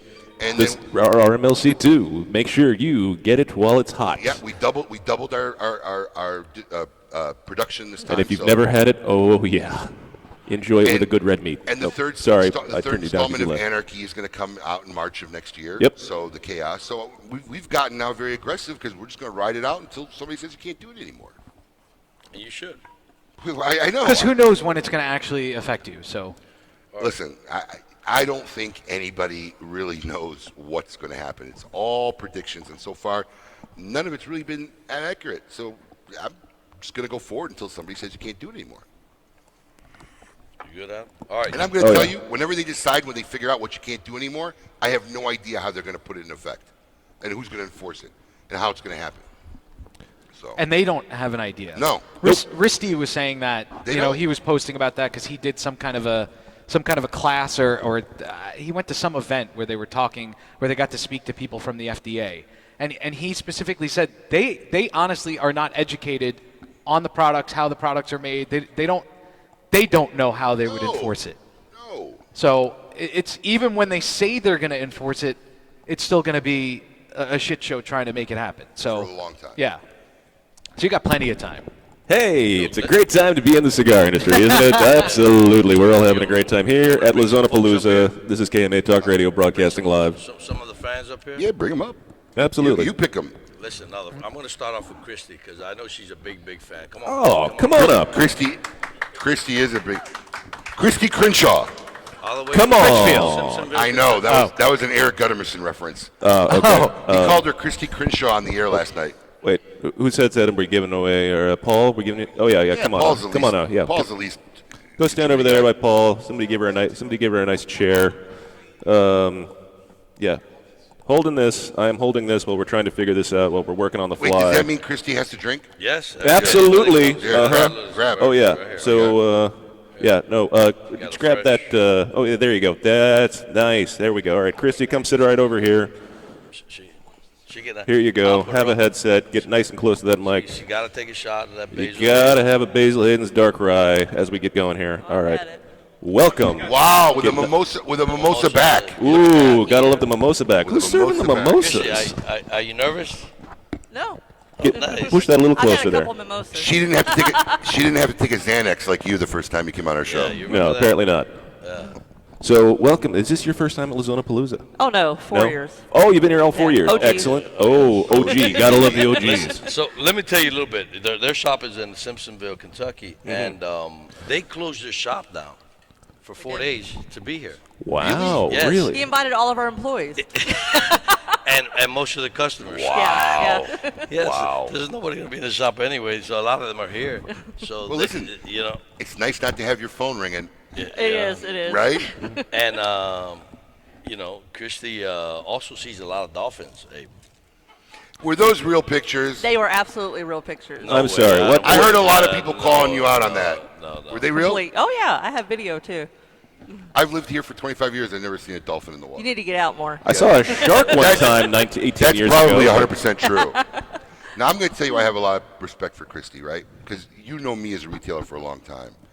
And unfortunately, a lot of retailers in our industry are very, very petty, right? They're too concerned and don't realize that we all can grow together. So when there's another retailer who supports our show and listens to our show, I love that. Sure. Because there's a lot of retailers that won't listen to the show, that won't do it because they feel. You're only helping the industry. Absolutely. That's the goal. That's what we're doing. We've That's what we're trying for. We've gone to Washington, D.C. and covered a Draper's party. We've done a party from Jeff's shop at Corona. We've done a party in Milwaukee at Paul Grove's Yep. store. We did the Tampa Cigar Festival one year. We tried to do the Tampa Cigar Festival. We did Alpharetta one We year. went off already, You did and we CI. were at You were gonna Danny's. do- We were at you- Danny's store. You were going to do CI one time. We wanted to, but they were hard to coordinate with. Okay. Yeah. But I'm a proponent, man. Look, everybody's, even locally, I've helped local retailers. In fact, one guy who was my competition who was going out of business, literally we saved him, and now he's actually now at one of a smoking licensee. Yeah. Right. So, people don't get that, and it's so short-sighted. So when I see people like you and your husband who are retailers and then are big fans of the show, because what we try to do in the show is really propagate the lifestyle that we all enjoy. Absolutely. Right? It's a lifestyle, right? I'm in the lifestyle business. That's really how I look at it. I don't look at it in the cigar business because I don't think what we do and why everybody's flown in from all over the country is product-driven. Nope. Right? It's lifestyle-driven. Right. So Absolutely. anytime you could promote, propagate, share, maybe compel new people about the lifestyle that we share, it's always a good thing. So big props to you and your husband because I love when I see that. Because that I know We I've do, seen yeah, I've seen the post, Mm. but she's the minority thinker, right? She really is the minority thinker. I hear so many times, oh, well, why would I carry Illusion or why would I carry Kurt Kendall's cigar? He's another retailer. I don't want to help another retailer. Well, crap, man. If people walking through your door want to buy it, who cares where it comes from? I mean, it's just such a mentality that drives me nuts when I hear statements like that, So, as a Kentuckian, I have to ask you: are there any distilleries within walking distance of your store? Right Not to- walking distance, but very close. Right to Yeah, booze. Yeah. Oh, Yeah. Right to It's Kentucky, the birthplace of bourbon. So, obviously, I have to bring that up. So, how close are we Have talking? you been to the Derby? Do what now? Have you been to the Derby? I haven't. know Lived in that- Kentucky all my life, and I've never been to Really? Derby. That's like Yeah. one of my wife's bucket, Yeah. and she Oh, doesn't know. yeah, you need to my do wife it. doesn't know Yeah. nothing about a horse. She wouldn't even You don't know. have to. My wife wouldn't know horse manure if she saw it in the street. That's what she wants to. Yes. That's what's exciting her. That's She what's wants to important. go get dressed up They have and it here. put on a big hat. They have Yes. it here, though. You got Calder, you got Gulfstream. Yeah, but it's not Churchill It's Downs. not It's like a not horse. the same, though. She the wants to same. go They to have the a big. Derby. The Florida Derby is big. It's not as big as Kentucky, of course not. There's a Florida Derby. Yes. Really? Yes. See, you Yeah. didn't even know about it. Yeah. I'm not a horse guy. It's like the start You're of right, the. you're It's right. like They the start dress of the when I went horse down season, there. Yeah, basically. They dress up. It's really nice. No, we got to do that one day. It's real old though. I mean, I did the tour. Well, the last time I did the event, not the last time. I tell you, about 3 years ago, I did an event then, and I had a choice to go to either Buffalo Trace or to see the Derby, to see the place, Churchill Downs. Buffalo Trace all the way. And Absolutely. Well, no, Uh-huh. See, I you and I get it. I've been there Yep. 3 times. No, but Oh, really? Yeah. Ooh. I was with Anthony, my graphic artist, and he wanted to go see the. That's when we designed it, the Espinosa Lounge, and he wanted to see Churchill Downs. So we got there. I was so disappointed, just because it's really old, okay, and they give you the tour. It's a Mickey Mouse tour. You're not actually. In order for you to see the stand really good, you have to be on the field and look up, and they don't let you get No. on the track. Really? So yeah, and I learned something there. You ever heard the term keeping up with the Joneses? Yeah. That comes from there. There was these two trainers, father and son. I don't know his first name, but Jones. He'd win a lot of races. And Is then this a real story? You're making no, shit up. True story. I mean, I never know. True story. So Half then the the time I son, don't know. the father taught the son how to train horses, and then he'd win a lot of races. And then it came out in the newspaper in the front page. It says "Keeping Up with the Joneses," I didn't know and that. that's where that comes Oh. from. You see? The You more didn't know that either? I didn't know that. No. Where's Colin when you need him? So, as a Kentuckian, what is your favorite bourbon? Oh, easy Weller. Oh, Weller. good. Okay, Yeah. all right. Any specific vintage or like the? Just a Weller antique. cast strength The or- antique 106. Okay, all right, very good. That's So good. I got a story. Her husband, his unicorn, was William LaRue Weller. Weller, yeah. Right. Yeah. Been looking for this So- shit for years. He's been looking for years, so I find Years. the bottle. I find the bottle, and I showed him the bottle and told him I'm going to send it to you. Christy's husband? Yeah. Absolutely, yeah. Yeah. So I wanted to play a trick on him. So I sent him the box. Okay. So Empty bottle. No, it was the bottles in That would there. have been funny. That would've been But I awesome. That would have been funny. I kept calling the store. I don't have her number. I only got her husband's number. So I kept calling the store, and nobody would answer. But what I wanted saw to, your name. What I wanted to, called like 10 times. But what I wanted to do was Is this mine? have someone working in the shop open the box, okay, take the bottle out, get a cheap bourbon, put it around the box. don't have cheap bourbon.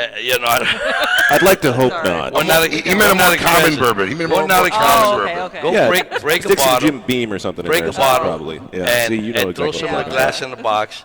And when he picked it up, to shake it, you hear the glass broken Right. and bourbon. But I couldn't. Nobody would answer the phone. We Let me love tell you to something. one. I tried it when we were there. That thing was fire. I have no idea how they like that stuff. Hey, it's like drinking gasoline, bro. That was nasty, bro. Nasty. Sounds heavenly. Fire. He would be fire. so upset right now. Where is Fire. he? I told him that. That was fire. Oh, he's getting his hair cut right now. Oh, okay. Yes, you can also get your hair cut here at La Zona Palooza Absolutely, every time. Nobody had to go to the hospital this year, right? Not yet. Okay, that's good. Give So us far, time. so good. You know, I messed with your son, right? He was What'd you getting a haircut back there. All the time. I came from behind him. I grabbed a clipper from the table, and I grabbed one that was, and I went, zoop. Dude, I never saw him jump out of a chair so fast. He jumped. If I only had some hair to sprinkle like in the front for more effect, he would have started crying. You should have brought your wig. Yeah. We got Danny T on in the crowd. Epic. Love your dad, bro. You, not so much, but your dad's good people. I'm sure you've never heard that before. Yeah. Of course not.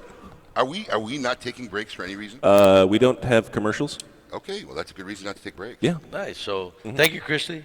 Thank you for everything you do. Thank for you. Yes. Absolutely. all Thank that. you for being here. Appreciate Thank it. you for Wait, supporting KMA Talk Radio. Let her mention her shop. Oh yeah. Oh, yeah. Mention your shop. Mention your shop. Hold on. Tell Oh yeah, I everybody got it. Oh yeah, take the shot. There you go. Oh, Yeah, mention your shop, Christy. In case they're traveling through the home of the Bondurants.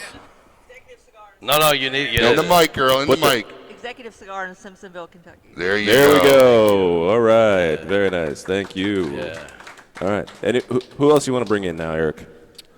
You're directing the show. Yeah, Paul's not doing Right, anything. Right. So I want next on the mic is my man Hank, Patrick from Half Wheel. Come Patrick, on come up. on Oh, up. Patrick.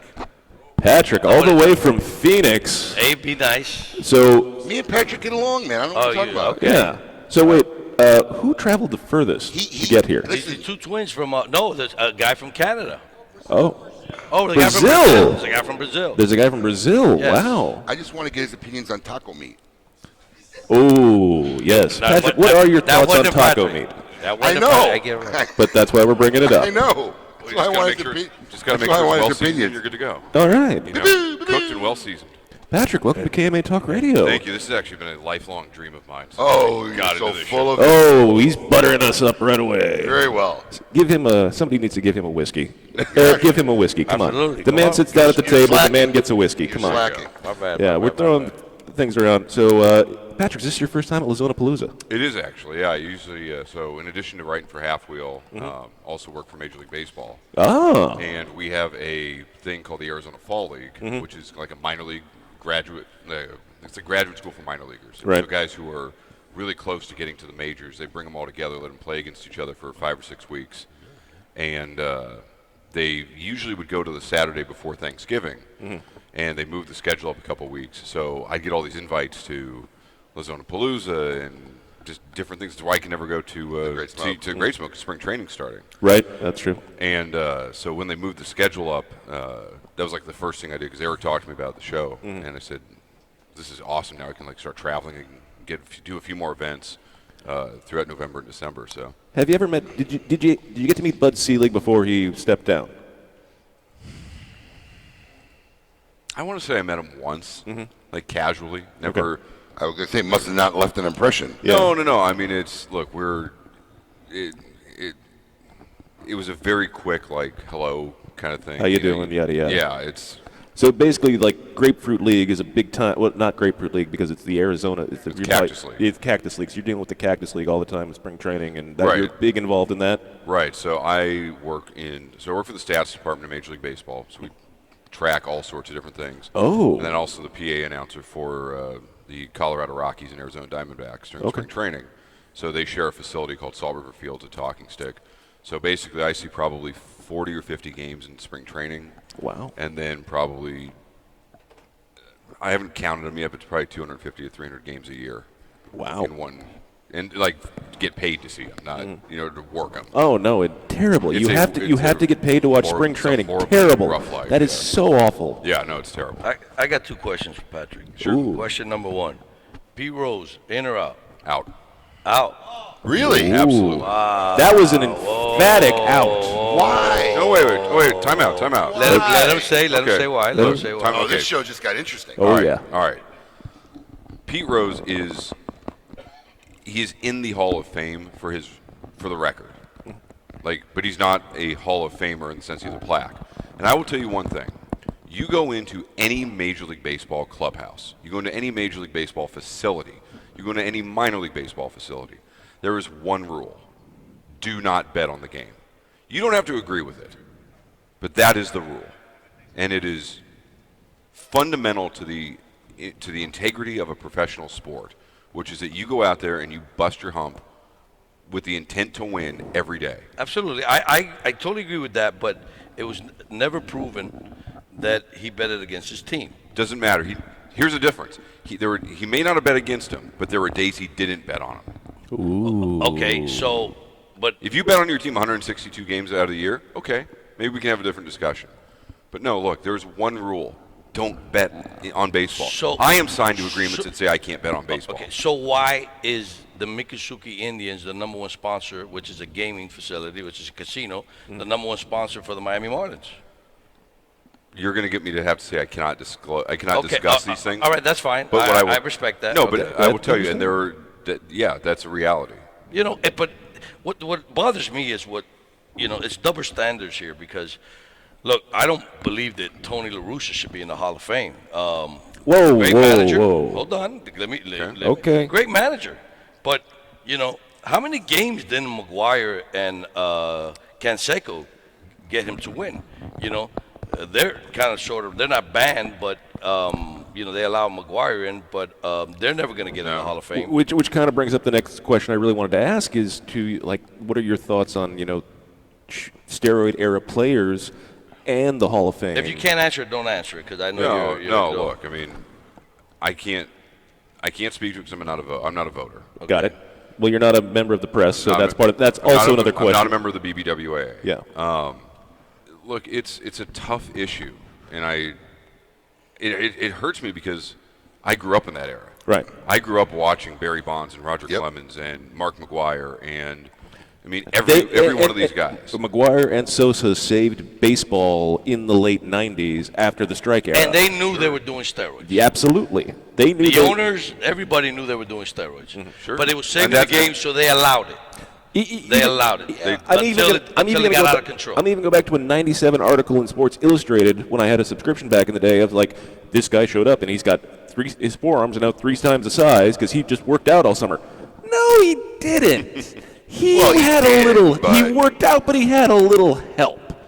And But you still got to hit the ball. yes, Sure. Still got to hit the ball. Got to connect. Okay, yes. Well, back in the days, Babe Ruth, they used to take greenies, okay? Yeah. They used to take greenies, and that was I okay. give that to my dogs for their teeth. Yeah. You listen. And what bothers me is I think you're talking about a different listen, greenie. What bothers me is just that none of the owners are held accountable. Okay, and if we switch it up a little bit, Earl Campbell used to get juiced up with Novocaine every Dude, game. they all did that in football. Every game, right? And now he's in a wheelchair. He can't even walk. You know. Dude, Jim McMahon has to call his wife because he doesn't know how to get home from the grocery store. Yeah. They're all suffering. I mean, the 85 Bears, most of them got messed up. So they use you and abuse you. And listen, I think everybody here, everybody in the audience, everybody that lives in this country takes steroids because of the hormones in our foods. Back in the day, you have to be 250 pounds 30 years ago to play the offensive line. Now you got to be 350, okay, and run just as fast as the running backs. What changed? I mean, why is it 350? You know, I'm 5'10" and a half. Eric's mom is 5 foot nothing, and Eric's 6'2". Yeah, but hold on. Let me just interject there. I feel like we're spiraling here. No. There's nothing wrong. We go on tangents. No, this is what we do. Absolutely, yeah. But the human species is bigger. Yes. In general. It's not just steroids. My 11-year-old daughter has a 21-year-old body. Right. All right? But it's not, I mean, she's not using steroids. But go to China. How many big people do you see in China? Oh, good point. I mean, why do they? Look, there's a few. Look at Tim Wong, stand up. Look. That's a big Chinaman right there. Okay, so he lives here. now we got on this baseball tangent, so I'm in there now. Sure. Our salaries, you probably can't answer this question, but is there a way we can fix the salary? Can we get a salary cap in? And how do we fix salaries in baseball? Because it is exorbitantly way over the top, in my opinion. Okay. So you're saying that a baseball player makes too much money? I'm saying they're paying too many people too much money, and they're ruining their ability to just everybody's get like these. Okay, the Bryce Harper contract, for instance. Come on, what they're talking about, what Strasburg is going to get. Right.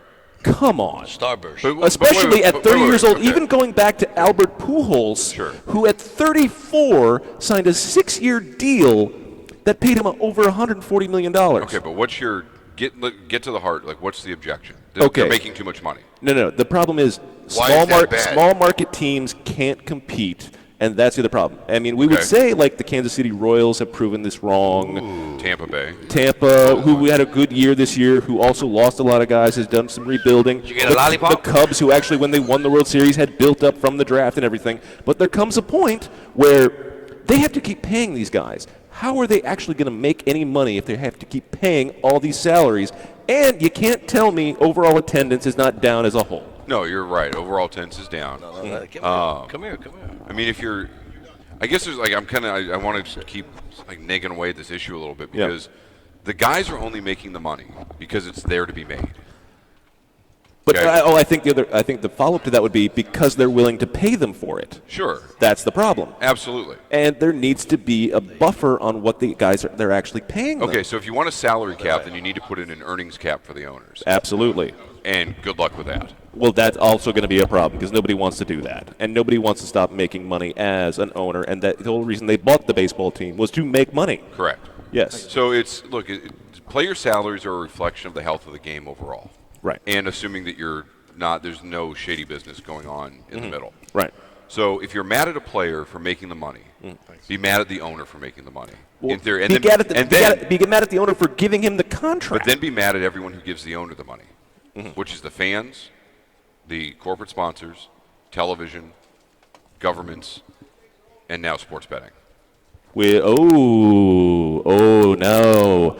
I think we just opened another bag of tricks there to go into sports betting. So are you allowed to talk about what are your thoughts on now sports betting become legal in the States? No, I have to remain opinion free. We'll talk off air. Okay, no problem. Absolutely. We will go get a beer later, and we will talk about that. I look very much forward to that. Off the record. Off the record, 100%. Off the record. I will keep that off the record, absolutely. Hector is now here. Hector, hi. How you doing? Buddy, good to see you. I had a question. Absolutely. I didn't want to get involved, but I had a question. Your issue with Wait, Rose. Give him a bourbon, please. I already had one. You already had one. Okay, good. I think we should stay at one. Patrick, you have to drink yours. Make sure you drink that too, by the way. Yeah, that's muted now. All right, my question on Rose, is it fundamentally because he broke the rules, the unwritten rules of baseball, or because it was a crime? Because if it's a crime, then we have to look at Okay, wait. No, let me finish my diatribe. If it's because it's a crime, we have to look at Tris Speaker. We have to look at Orlando Cepeda, guys who were arrested and still made the Hall of Fame. And if it's for cheating, Gaylord Perry threw a spitball for years and is in the Hall of Fame. Okay, now here's the difference. You said it's the unwritten rule of baseball. Well, it's the Well, that's unwritten rule. what you said. No, if I'm not mistaken. when you made Right. the comment about the one thing that all players and Right. When you, like I said, you said it's an unwritten rule. Well- it is not an unwritten rule. It's you go into any clubhouse. Right, like you said, You yeah. step in the door. There is a sign this big that says you are not allowed to bet on baseball. Now, rule number one: do not bet on baseball. All right, but we're talking about he broke the rule about he broke an internal rule. Right. He broke an internal Major League Baseball rule. Right. But is it any worse than you can't throw a spitter? Gaylord Perry's in the Hall of Fame. Orlando Cepeda gets involved in the drug issue. Tris Speaker almost kills a guy. I mean, even guys having the pine tar on the inside of the hat and rubbing that off and getting that on the ball and everything. And Cobb, who got involved in a homicide. I mean, there are guys in the Hall of Fame who've done much worse things than bet on baseball. And yes, the only guy who was ever going to be able to save Rose is Bart Giamatti, and he's been dead now for 20 years. I think that's the issue. I think that no commissioner wants to do that to Giamatti because, and he said it. He said it. You know, the worst thing that ever happened to me was that Bart Giamatti. Right. And people think that he went to jail because he betted on baseball. That's not the case. He went to jail. And then the guy who tax became commissioner after, the guy who was the Brewers owner, correct? Bud Selig. Yes. Bud Selig, he wants to be the new modern-day Kennesaw Mountain Landis. He doesn't whom you cannot own a major league team as you're the commissioner, but he sold the Brewers to his daughter. I think maybe you have baseball's known for the caveat on Maris's home run record. Yeah, put a caveat.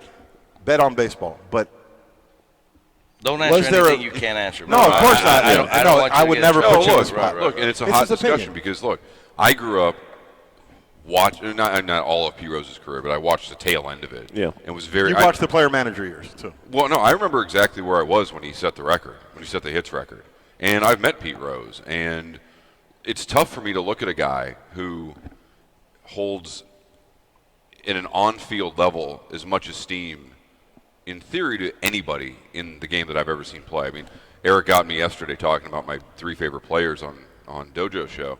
And again, like I as soon as I said it, I was like, no, but I left Ken Griffey Jr. out, and I left Ichiro out, and I left, Ricky Henderson out, and I left the list just goes on. Yeah. And Pete Rose is in that line. But again, rules of baseball. The organizational rule, number one. I agree, Pat. Yeah. I'm not Right. saying what you're talking In but my there are opinion, other rules that were broken. In my opinion, and you can correct me if I'm wrong, Patrick. You're in the game. Yeah. Okay. We're outsiders. Okay. You're in with Major League Baseball, and I'm sure a lot of people that work with you feel the same way you do. Am I correct? I would have to assume, yeah. Right, because they know what we don't know. Sure, and you got to remember, Right. Hector, too, like the qualifications for the Hall of Fame are 10 years of service, and then basically it's meritorious conduct. And you can debate whatever that means, and that's why guys in the steroid era are having a hard time getting in. I mean, think about this. We are living in an era where the arguably greatest pitcher of the last 40 years and the greatest hitter of the last 40 years are both not in the Hall of Fame. Absolutely. I Right? agree with you. And that's where the vague, there's not some vagueness, but there's some vagueness to what it takes to get into the Hall of Fame. There's no magical number. there's a Who are gray you area. describing as the greatest pitcher of the last 40 years? Roger Clemens. Oh, no. Roger Clemens. Nolan Ryan. No, Roger Clemens is the most dominant pitcher of the last 40 years. Nolan Ryan. No, I would argue that Roger Clemens. if you Roger Clemens went to Toronto I mean- and won 2 Cy Youngs. Yeah, because he got And a juiced sh- up. and a shitty But team. that's the whole point. But That's the gray area that problem. Patrick's That- talking about. That's the problem. Yeah. Listen, And I- look, and we Nolan can have Ryan the played argument. until he was 40. He played into his 40s. Well past that. And, Yeah. and he's the only Absolutely. one. Yeah. I think those are the only 2 pitchers that survived with a fastball at that age. Everybody else had to Listen, change. Outside of I look at Bartolo, last year's yeah. during last year's playoffs. They had Pete Rose in as a commentator, and He was great. He was commentating, and he had Frank Thomas, Hall of Famer, Yep. Right. Alex Rodriguez, Hall of Famer. Hall of Famer. Well, Well, it would maybe eventually. Well, he's the Hall of His Fame numbers. marriage. He married His J-Lo, so numbers. he's doing okay. Right. But my point is, they were talking baseball, and Pete Oh, Rose. it's genius conversation. Pete Rose tells him, he goes, "There's only a couple things I did as a player: If I was in a slump, I'd grab up, I'd grip the bat a little higher or maybe a little Shoulder lower. I'd back. move up in the box, back in the box. Right. And Thomas and Rodriguez are looking at this guy like they were Pop Warner kids. Oh, it was some of the most It's brilliant in broadcasting my opinion- I'd seen, because it's literally 3 ultra high level IQ baseball guys. It's a shame that Pete Rose, for his accomplishments, is not in the Hall of Fame. It's a shame. Well, he isn't, but I mean, like his records are not unacknowledged. Right, but he is. He does not have a plaque in the Hall of Fame. Yes. You know, look, it's painful, and that's one of the uncomfortable pieces of life, is that you have to look at somebody sometimes and say, you did this, which puts you on this shelf up here, but you also did this. And how do I resolve those two pieces? I mean, if you're, again, like you talk about, Ty Cobb was a notably horrible racist person. Absolutely. Yeah, absolutely. How do you square the two? Of course. But, Right. but People will tell once you again, it's that was a different completely era. different era of the world, and Certainly. the world was viewed in a completely through rose-colored glasses And at the if, time. we had a 4-hour show, we could go into probably. We can. Would you like to go for 4 the hours? biggest issue is the Hall of Fame snubs. I got nowhere else to be. You guys got anywhere the else to be? Hall of Fame snubs I'm are good. incredible. Okay. Oberman and Patrick, when they wrote their book back in '97, said that there were some things that are magical numbers. 400 home runs is a magical number to get in the Hall of Fame. 2,700 hits is a magical number to get in the Hall of Fame. How does a guy, and we've talked about this many times, and we both saw him playing as kids. Dale Murphy. How does a guy like Dale Murphy, who's 3 home runs short of 400, who carried an awful Atlanta Braves on team, shitty teams, on shitty who was a teams. 2-time MVP, a Golden Slugger, and 5-time All-Star, not make it to the Hall of Fame? So I don't have a great answer for that. No, I know. But what I will tell you though is that that's why we have things like the Veterans Committee and other things to try and right those Hey, wrongs. how about, And I'm not- right here? How we about got right right here? here. Right here. Where's Dan? Not because he's our boy. Right here. We did His dad. a statistical analysis, which is kind of my gig. That's what I do. Right. I looked at 2 pitchers, pitcher A and pitcher B, whose statistics are parallel, Right. except for innings pitched and career in service. Pitcher A is in the Hall of Fame. Pitcher B is not. Pitcher A is Catfish Hunter. Pitcher B is Louis Tiant. How is Louis Tiant not in the Hall of Fame? Sure. He says that he's not in there because he's got 2 strikes against him because he's black and because he's Hispanic. And that's the way he feels. Mm-hmm. And I've spoken to him. He's been here many times. And He's right there. And well, that's his son's right there. Yeah. And he's my favorite guy. Look, I get goosebumps talking about this, and it's a travesty. Especially the way today's game is. He pitched against Nolan Ryan. He pitched 16 innings, 16 innings. 15 innings. 200 pitches 200 something pitches. Jesus. I know. No one in the Nolan Ryan threw no- 245 pitches. There were no analytics in that. No manager would let that happen nowadays. How many shutouts? 49 shutouts. Yeah. 49 shutouts. That alone should be good enough. How many strikeouts? 2,400 strikeouts. 2,400 strikeouts, and he's not, in the Hall of Fame. And played for some bad Indians teams. For me, listen, didn't bet on baseball, and he's not there. They need to fix their because what's good for the goose is good for the gander. If we put people in the Hall of Fame strictly for their numbers, and then you cannot put Catfish Hunter in, and not Louis Tiant. No, look, there's definitely some inconsistencies. I mean, I was having this discussion with somebody the other day about catchers, and Ted Simmons is on the Veterans Committee ballot this year, and I literally sat there and just went through. I mean, Ted Simmons is the 10th highest rated catcher of all time by JAWS, which is Jay Jaffe's measure of your career performance and your peak performance, because there are people that tend to value domination of the league, and there's people that tend to value overall career performance. The Royals and the Cardinals. And the right? Cardinals. Yeah, Royals and he's the 10th highest. I mean, Joe Mauer is the highest one who's not in the Hall of Fame. And a borderline Hall of Fame. Though he's not. He's like 8th or something. But is Joe Mauer a Ewing theory candidate? And for those of you who don't know what that means, is you take a guy who is a big guy on your team, take him away, and then your team improves, a la the Nationals this year. Bryce Harper, not there. Interesting. Joe Mauer retired last year.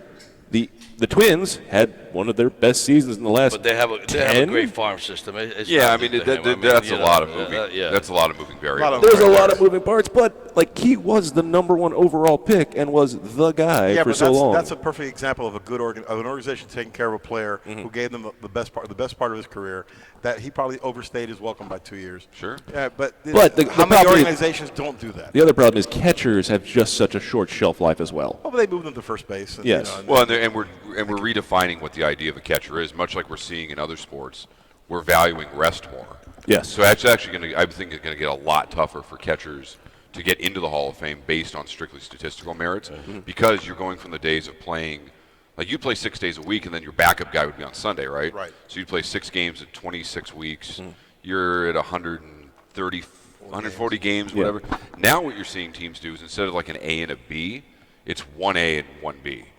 And so you've got like a right-hander and a left-hander. So now you're splitting your games up. So you're maybe getting 90 for one guy and 70 for the other, just depending on how the pitcher matchups work and things like, and handedness. Those and days stuff. where McCarver only caught for Carlton or over. I mean, those specialty days where McCarver was rolled out every 4 days so he could pitch the lefty. I mean, those days are over. So since we're diving down this rabbit hole, I have to ask. We talked about how attendance is down. I don't think you can answer this question. The first question is the season too long? For me, no. I'd have look. I love pay baseball. per game, bro. I get paid per game. That's right. They can never stop. Why No. are you taking money out of the man's Right. I'm not right. I'm just saying. He wants a 200 same season. No, I'd play it. Look, I like having these little breaks, but look, it's Rogers Hornsby's old line. Like, what do you do when the season's like when in winter? I sit at the window and I wait for baseball. I wait for spring to come around. Right. And that's literally like why I will go. I'm fortunate. I live in a place where we have spring training, big league team, fall league, a minor league in the middle, and then like if I can find a trip to the Dominican, and like I want to go watch some Dominican ball. For a little bit. Be careful this year. Yeah. Oh yeah, no. But I mean, like if I want to, if I want to go to Cuba and watch Cuban baseball, if I want to go to Mexico and watch LPM, or I want to go to Australia and watch their league, or I mean, I ended up in Nicaragua a couple years ago and was flying over some stadium in Granada, and talked to the Mambacho guys. It was like, hey, what's that stadium? Because that's our local team. It was game 1 of the Nicaraguan League Championship Series, and it was the most fun baseball game I'd ever been to. I think I can play in that. I guess Maybe. No, but I mean, for me, no. But what I will tell you this, I can certainly understand the sentiment. Right. But baseball, it was designed to be an everyday game. It was designed to be played. It's designed not to kill you. It's designed to be a marathon, and that's a different kind of exertion than like football, which is go out, beat the snot out of each other for one day. And you need 6 days to And you need recover 6 before days you to play the next game. Yes. Right. So I personally like the. Okay. The follow-up question to that is, it seems like, especially in this age of, obviously they've done a lot of things with baseball in the last few years to like speed the game up. They put the pitch timer on. They've got the strike zone for the umpires now that is digitally altered and everything else. But how do you advertise and get younger audiences? Because I feel like that's the thing that's missing out, especially with all these kids who are just tied to their phones, tied to their iPads. How do you get them interested in baseball in this new age of the way the youth are coming up, and how do you do that? I think it's a real challenge, but I can tell you that the way that I got hooked into it was literally watching Mariners games in my grandma's back room, and she had a way of explaining things to me that baseball is like life, and like everything changes at every pitch, and you can learn, and sometimes like you have to sacrifice. You have to do something that doesn't look necessarily good for you, but you have to do it for the good of the team. Sometimes you got to step up. Sometimes you're going to have slumps where you just have bad days and bad weeks, and it's like, but you have to fight through it. You got to push through. You got to figure out a little change to it. Change your socks. And yeah, Absolutely. And then you're going to have days where you just feel like you're killing everything. Like nobody's going to say no to you. Don't get confident about it. Like enjoy it, but remember that it's going. The pendulum is going to swing back. And I think that it's tough because you have to look at baseball in a certain way to understand, like, it's not just a guy throwing a ball to another guy who's trying to hit the ball to 8 other people who are out there trying to catch the ball. It's a constantly evolving chess match. Sure. And guys are throwing different pitches, and these guys may have seen each other 10 years ago in the minor leagues. Right. And they're trying to remember how to outgame each other. And it's this ongoing A lot of strategy. It's this pendulum that keeps nudging back, and not necessarily big swings, but just little things. And this is another thing that I think Tommy Lasorda told me once, and he said this a billion times. But in baseball, unless you're ungodly good or ungodly bad, you play 162 games, right? Yeah. Unless you're terrible or insanely good, everyone's going to win 60, and everyone's going to lose 60. That leaves you 42 games to make a difference. The trick is you never know when those 42 games are going to come up. So you better bust your hump at every opportunity, because that will be the difference. That could be that one game that gets you into the playoffs. And I had a guy that I work with in Phoenix who he takes that and applies that to his work schedule. And he says, you know what, like I don't think I would have gotten the promotions I'd gotten if I didn't take that advice of being aware that you've got like 42 opportunities to make a difference either in somebody's day or in an event or whatever. And if you forget that, you're going to not make the playoffs that year. You know, you're going to have a bad week. You're not going to proceed. We at Team Espinosa better be 100% every day. Yeah. No, it's like, and the thing is, like, if it came with a big flashing warning that said this is the event you need to put your best into, but it's like, you know, you could be walking around talking to a consumer today, and you just, you know, you're tired, but you're like, no, I'm gonna be fully engaged with this guy. Right. That guy walks out of here, and now he is Espinosa Army for life. Right. Right. Sure. And if you don't, then maybe he walks out and goes, man, you know, I get good cigars, but the guy's kind of he's kind of half-assed on me a little bit today. Okay, I'm going to turn it back around. We'll bring it back to cigars. I just one last question, Okay. and then because we'll get somebody. We got I saw commercials during the World Series. I don't have a bucket list. I've been to every Major League Baseball stadium, and one thing I've always wanted to do was Fields of Dreams. Oh yeah. There's going to be a game next Yes. year, Fields of Dreams. Correct. Now, is it going to be right there, or are they No, building a stadium? they're building a next to- stadium adjacent to the field that was used in the movie. Have you been there? And I've not. They have Okay. they have the field still there Field's in still the there. field, and you can still go there and tour it. And they give Right. tours, and you can go hang out at the Field of Dreams Stadium. Right. So Major League Baseball has gotten really good about creating these.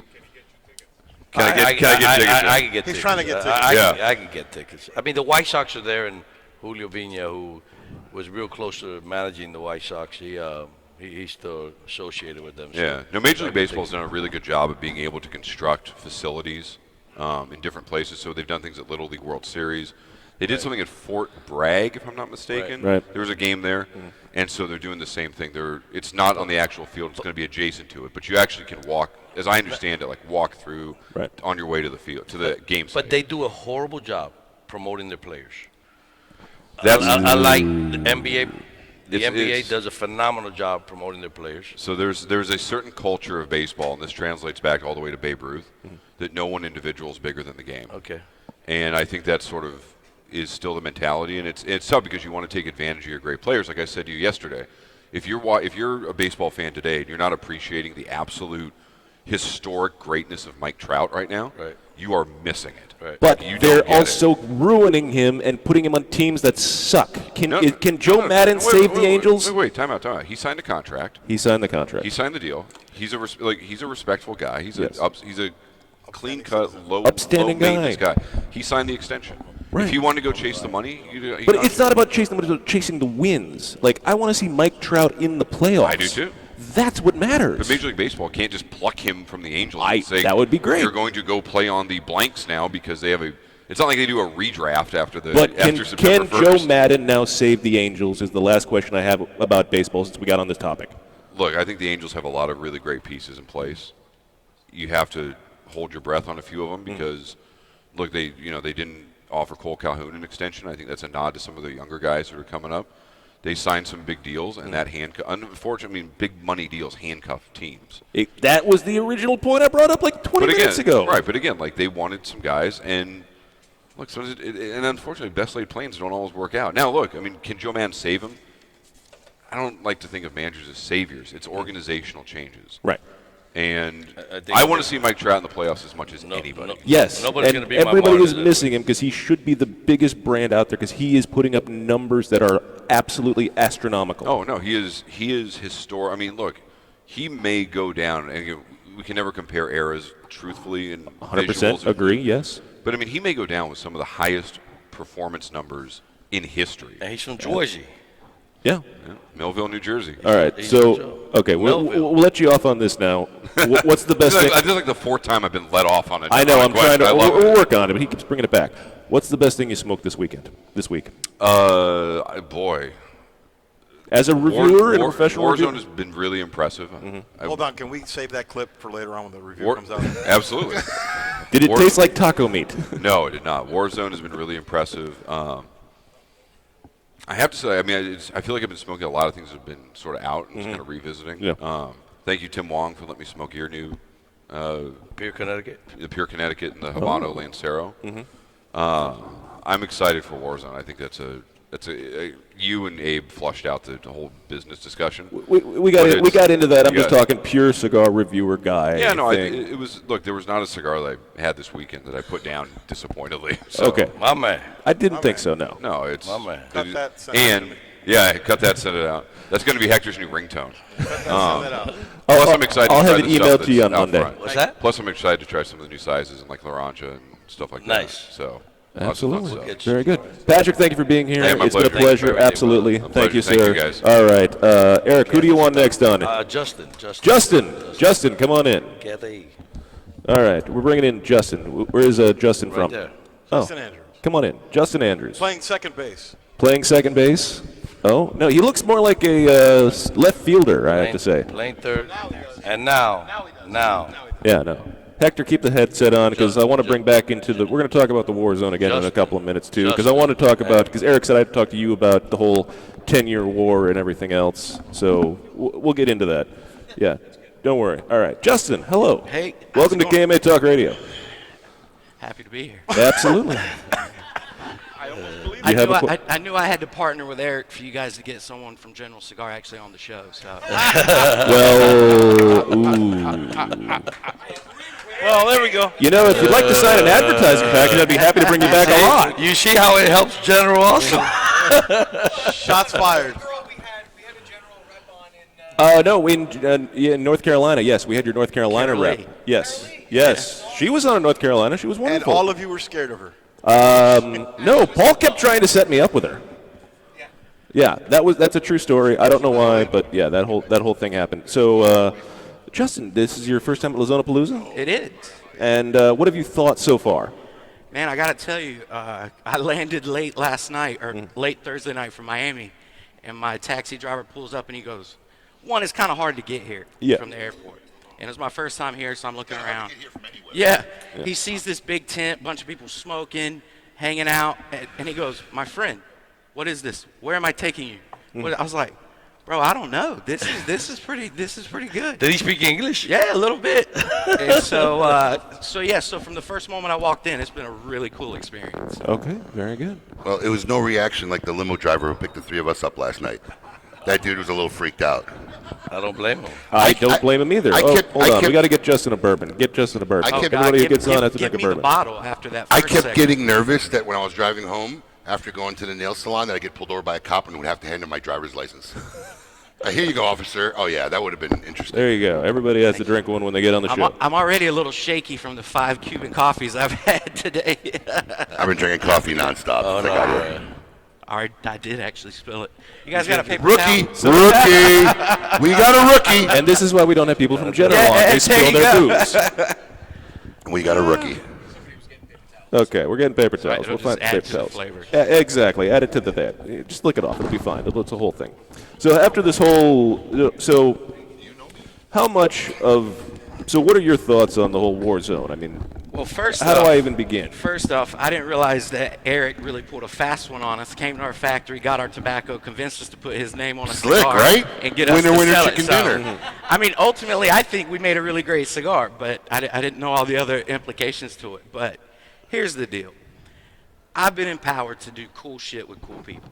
General Cigars great allowed me to go into our tobacco warehouse and do some stuff that's outside of our comfort zone. You guys mention a lot of people. There's a lot of names. There's a lot of hot companies. Every one of them have reached out to me to do something. Eric was the top of my list. And it's because of who he is and because of his people. And so this, in every sense of the word, was a collaborative effort. Eric didn't come in and go, "I only want to use Cameroon." We looked at Ariparaca. We looked at Matafina. We looked at Sumatra. This wasn't an Espinosa thing that it's like, hey, we want to put our label on everything and it's dictated this way. I've talked to Eric more in the last 8 months than I've talked to my family, my girlfriend. I mean, Oh, I'm sorry. so You have my deepest Listen, condolences on that. Just out of curiosity, 8 months, right? Yeah. How many times have you heard the same story? Come on, be honest. Be honest. I will say I've heard a lot, but what took me a little bit to adjust to was bro, listen, Listen, Bro, so listen, we're- bro. And it's funny Okay, because bro, my listen. father used to tell me all the time when we'd be having discussions, he'd go, listen. So immediately my reaction is like, yes, sir. And I'm like, wait, what? So, and I know that's just the way you talk, Eric, but he's like, bro, listen, let me tell you. You say, speak your mind, brother. I'm not a sensitive guy. Speak your mind. You know, I will tell you something. I will tell you something about Justin. Listen, yes, we've been hanging out 8 months, and we've been hanging out a lot together, and every Are you besties now? yeah, sort of, yeah. Hector's a little jealous. I Yeah, think. Hector's a little jealous. Ooh, Hector's a little jealous. So Ooh, he this keeps relationship. doing around, you know, and he's in my eyes, he's somebody pretty big over at General, and he kept saying, well, you know, I'm a brand ambassador. I'm just this. I said, no, bro. You know, you're a very well liked guy. A lot of people know you. You know, one of the reasons we did this is because of him. Really, because of him. You understand? And listen, there's a lot of great cigars out there. There is, and I try to sell myself. Okay, people smoke my cigars, I guess, because who I am and my team. Not just me, my team. You know, and I kept telling him, listen, people support you because of who you are. You know, you carry on my products. I make good cigars, but there's a lot of great cigars out there, you know, due to the relationship that we have. I like to have that with Everybody. Everybody I do. It's one of the reasons why I don't carry Skip Martin's brand. Like, the guy never wanted to come meet me. I don't even know who you are, dude. You're just Right, some Facebook right, guy. right. And then when I say, why don't you come and meet me? And the one time we did meet, when he come, he wasn't coming to see me. He was seeing his lawyer, who's a couple miles up the road from me. Right. But I'd rather work with people I know and have a relationship. Sometimes I have to bring in stuff that I don't know because that's what my consumers dictate. Correct. But I always have to do that. But I'd rather it's like do I that. said, the business is changing. It's a lot more relationships, okay? And when you do events, people try the cigar, then they like it. And look, he's no different than me. He's great at events. You know, when we do an event, we sort of sell ourselves. And when you interact with the consumers, okay, they get to like you, and they'll smoke your cigars. You know, they have a lot of options. There's a lot of options out there, a lot of great cigars. Well, you could build a following, but if you don't have the product to back it up, you don't keep the following. Your following lasts so much. That's Correct. what happens. So Correct. you know, the Correct. relationships build the following, but at the end of the day, you still have to have a product they stand by. If you start producing crap, then guess what? That following is going to move on. Right. So main reason, you know, I wanted somebody that sort of like us. You know, he's a man's man. We've had a lot of conversation. Well, to get into that, he's can a I ask? baseball guy. Yes. Can I ask him a question? Sure. Well, I don't know what you guys have discussed. I jump in the middle. Have you guys gone over his background? That was my next Okay, question. because I just jumped in. So Yeah. No, Okay, yeah, I mean, I was let's- literally about to say. So, let's Justin, get more background on Justin. like, and how he- did you yeah. get in the cigar world? What were you doing before, and how did they wield you into this ever-whelming wheel of? Yeah. Well, you know, with anything, I could go on and on, but basically, I'm from North Carolina, and I couldn't tell by the accent. What part? Fort Bragg area, Oh, wow, Fayetteville. okay. Yeah. Okay. So my mother's Cherokee, and she was from Cherokee, North Carolina. Her father, my grandfather, was a third-generation tobacco farmer in North Carolina, Virginia. Oh, but really? Cigarette tobacco. Right. Do you get a paycheck for Cherokee? Or? It's not as consistent as I'd like, but I've been known to flash my card out and get through the casinos or some benefits. Listen, I should have just wrote you a check, bro. Much So, money yeah, is so allows in these casinos. I grew up around tobacco my whole life, going to tobacco auctions, hopping in my grandfather's F-150, picking sucker leaf in the summer. I mean, it was everything that I was around, but nothing that I was ever really a part of. I didn't smoke cigarettes. I didn't chew tobacco. Baseball was my life. Played baseball. So You played baseball and didn't chew tobacco? yeah, Wow. I was like Johnny All-American over there. I didn't do a whole lot. Oh. So, fast forward, I'm a senior in college. It's 2009. I'm a junior in 2009. And during the Depression, and I'm at a commencement speech of a girl that I was dating at the time who was graduating before me. And her commencement speaker goes, listen, I hate to tell you, but you guys aren't going to leave here with a $100,000 job. A lot of you will probably leave here without a job at all. So you need to get really creative in how you go and look for opportunities. So I'm looking on Craigslist and I see this ad. It goes, looking for a marketing student to help start up a cigar company. And in my mind, I know tobacco. I thought cigarette tobacco, the same thing. Right. Little did I know. Right. Yeah. So that was Dr. Luis Ernesto Rodriguez. We started a company called Lou Rodriguez Cigars. Really micro boutique, but we got to about 450 accounts across the U.S. That's within good. a couple Pretty good. years. Yeah. So I actually started, my first year was in 2009. And just like with baseball and anything, I applied myself in such a way that I became obsessive. I would go down to Nicaragua for 30 days at a time. I lived in Jalapa for 2 months. I mean, I really got a firsthand experience on what this industry was all about, the passion, the people, the product. So did that for about 6 or 7 years. You know, not all marriages last, kind of Right. ended in divorce. Or as we say in the industry, you think you're out, but then they just pull you back in. Right. So I did that, got to learn the ropes. What a weird freaking analogy. Keep going. Ignore him. Yeah. Weird. And so that was, Godfather 3. He didn't get pulled out. He left. No. Go ahead. Keep going. Ignore him. all good. And so I'm just going to drink some bourbon. There you go. 2015 rolls around. I'm trying to figure out what my next step would be. I still had some opportunities in the industry, but again, you invest so much into a company and you have expectations of building this enormous brand and creating a legacy and having an impact on people and the way they choose to celebrate. And so I was a little hesitant to what position I wanted to jump back in. Mm-hmm. I get a call from Michael Giannini one day at General Cigar. And literally he goes, bro, I need somebody that knows tobacco. I need somebody here.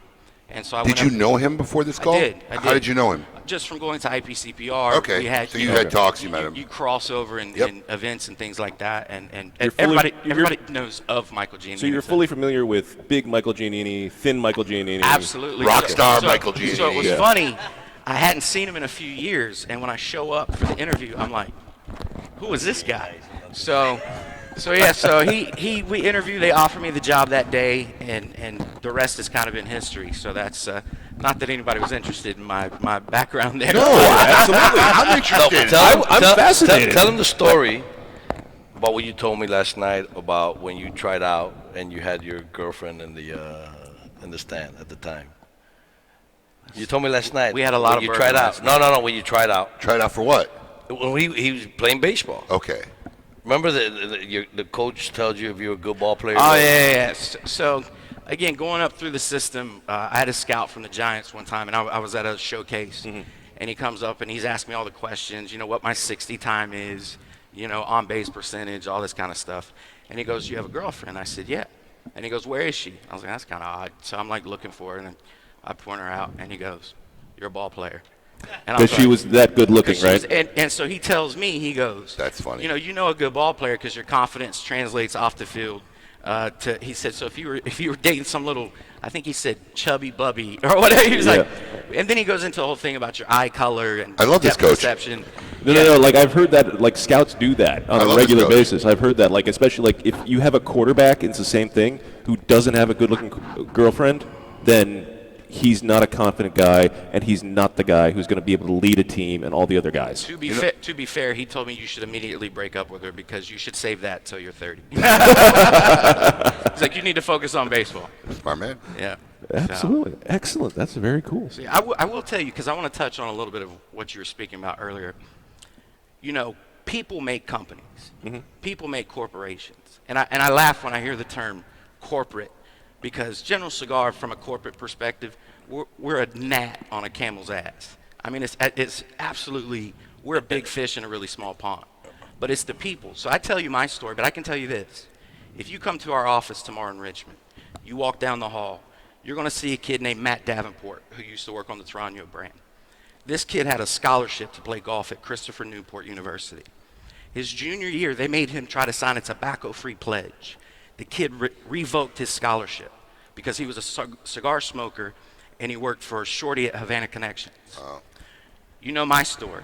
You walk down, you see Ed Lehman. Ed Lehman was a rising star in corporate America with Altria.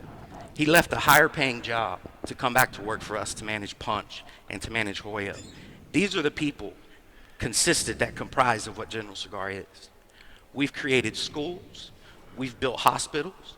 We've created loan companies because we have people literally not showing up to work because in Honduras they took out a loan from a loan shark at 5% a day and they couldn't pay that back.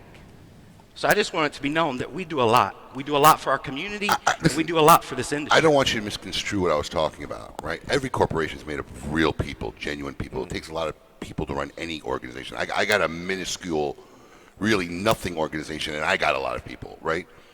But I was referring to the machinations of how the business is run as far as within the industry, right?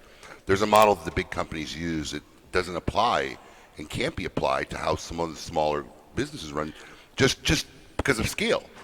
So it wasn't a downplay on the people, because every organization is made up of real human beings, real people, right? And, right, and it wasn't a bad reflection of people. But let's face it too, in all these groups, right, you can have 400 employees. You know, there's 6 people moving the direction of the company. Sure. Right, and a lot of times the model that has to be done for that entity to survive at the scale is not a model that I'm a fan of. But again, it's not nothing negative. Right. It's not nothing discouraging. It's just a model that, you know, I don't think will always work for the best final result, because there's too many other things that have to be taken into consideration. I will say just this, because of scale. Right. We all face different challenges. So when I'm with Lou Rodriguez Cigars and his uncle Gregorio Vasquez at G&G Cigars, who used to work for AJ, he's making our stuff. I'm down there. I'm learning how to blend. I'm learning, you know, everything. And I'm like, hey, I really want to use Connecticut broadleaf. And Gregorio goes, you want to use broadleaf? Sell that Habano. Because we couldn't afford broadleaf. I had to move through this working capital, this inventory to buy that. Now at General Cigar, I can launch a cigar that's a dog turd, and I don't get penalized for that, because the next year if I go, hey, I want to launch this cigar, they don't look at me and go, well, that one from 2017 is still sitting on the shelf. We all face different challenges. Right. We're publicly traded on Right. the European NASDAQ. Right. Right. But here's where I think the fallacy is. And again, I was on the other side of the fence for 7 years. So it was a big eye-opening experience for me to come over to this side. My first day on the job, Dan Carr, former president, he goes, what do you think of Partagas? And I was like, who smokes that? He was like, you think Punch is a big brand? I'm like, oh, no. Like, I know 3 guys. Now, again, I mean, coming they're from where I'm monster coming from, brands. And so Dan Carr goes, and he flips the page.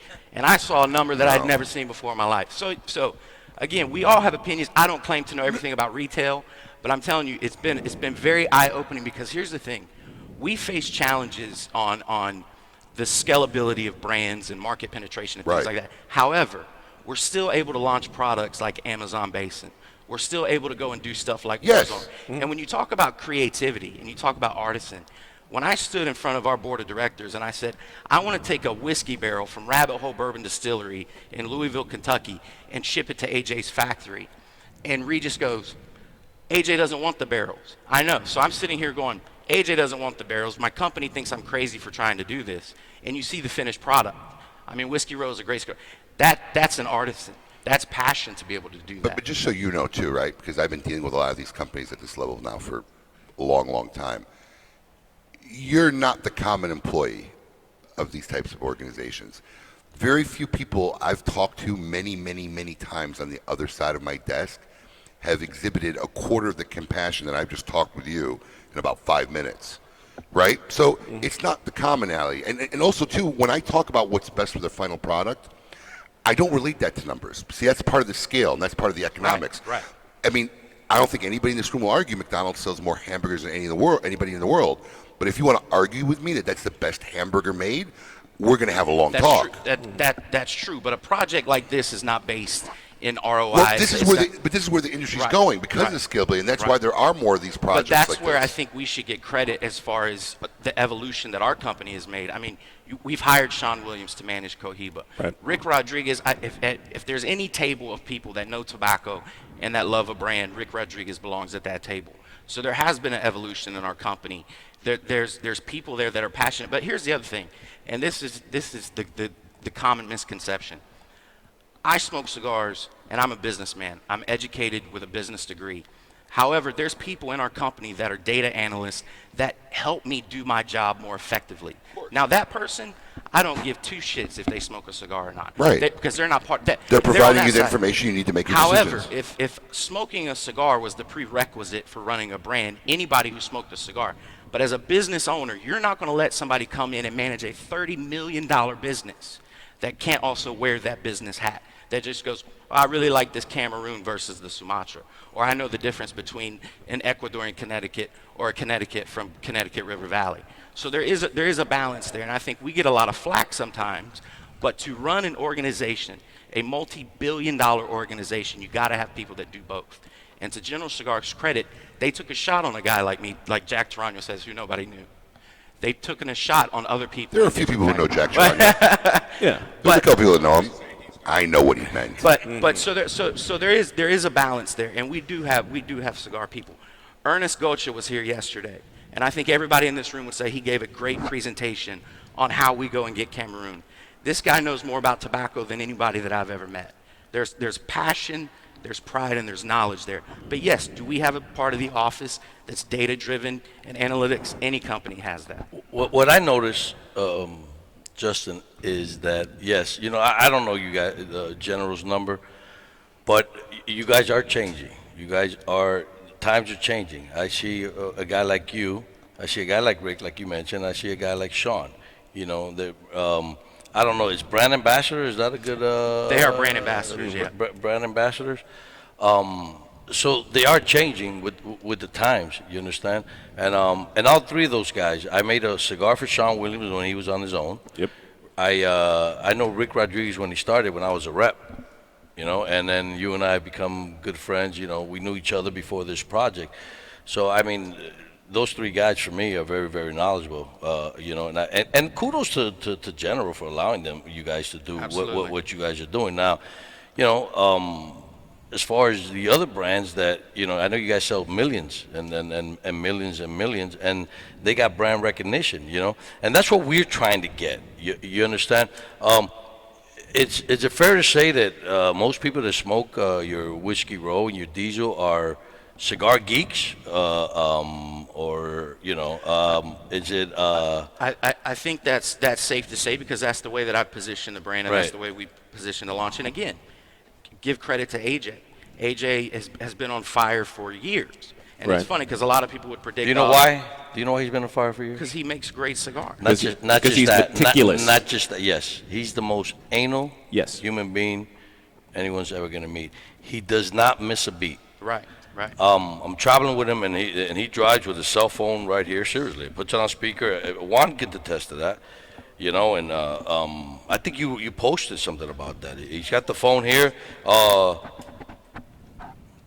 He'll call somebody. Pedro, yeah. Do you remember you got to flip that pilon? So blah blah blah blah. Remember the number 7 with the Mexican? Blah blah blah blah blah. Okay, great. Yeah, remember. Hangs up, calls somebody else. Tomas, you gotta irrigate that, the section in the back over there where we got the Connecticut over there. Blah, blah, blah. Yeah. He'll make 30 calls that he pays people to do these things, but he remembers all these things. Yep. Because we don't trust that they'll correct. remember. And I'm the same way. I live in that fear every day. You're that, So I try to, we try to get the right guys, Jack, Hector, my son, and all this, but still, We check. We check. I do it all day long. We check, and trust me when I tell you, he takes so many cigars off the tables. Oh, his defective pile is something that everybody would want to smoke. It's not even. I'll give him my address. He can send it to me. He makes no seconds. Right. And I know he has a lot of, they're called overruns or what have you, but, and like you said, I go down there and, of course, he'll give you the stuff to smoke, the ones that, it's got a little blemish or whatever. That's what everybody does, Right. And they're just phenomenal. Well, and to your point, all that's correct. So imagine in my position going in and going, AJ, I want to take your tobacco and put it in a bourbon barrel. How do you think that conversation went?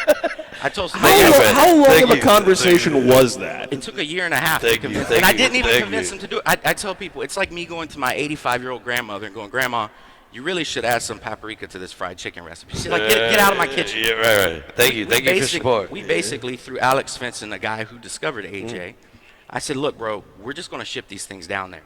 And if he burns them, if he, whatever, we got to Just out of spite, whatever. Now he needs more. Totally now would he expect needs that. more barrels. But when are you gonna ship me more barrels? So you talk about it. Justin, you shipping me more. You talk about an evolution. At first, it was like, I don't want them.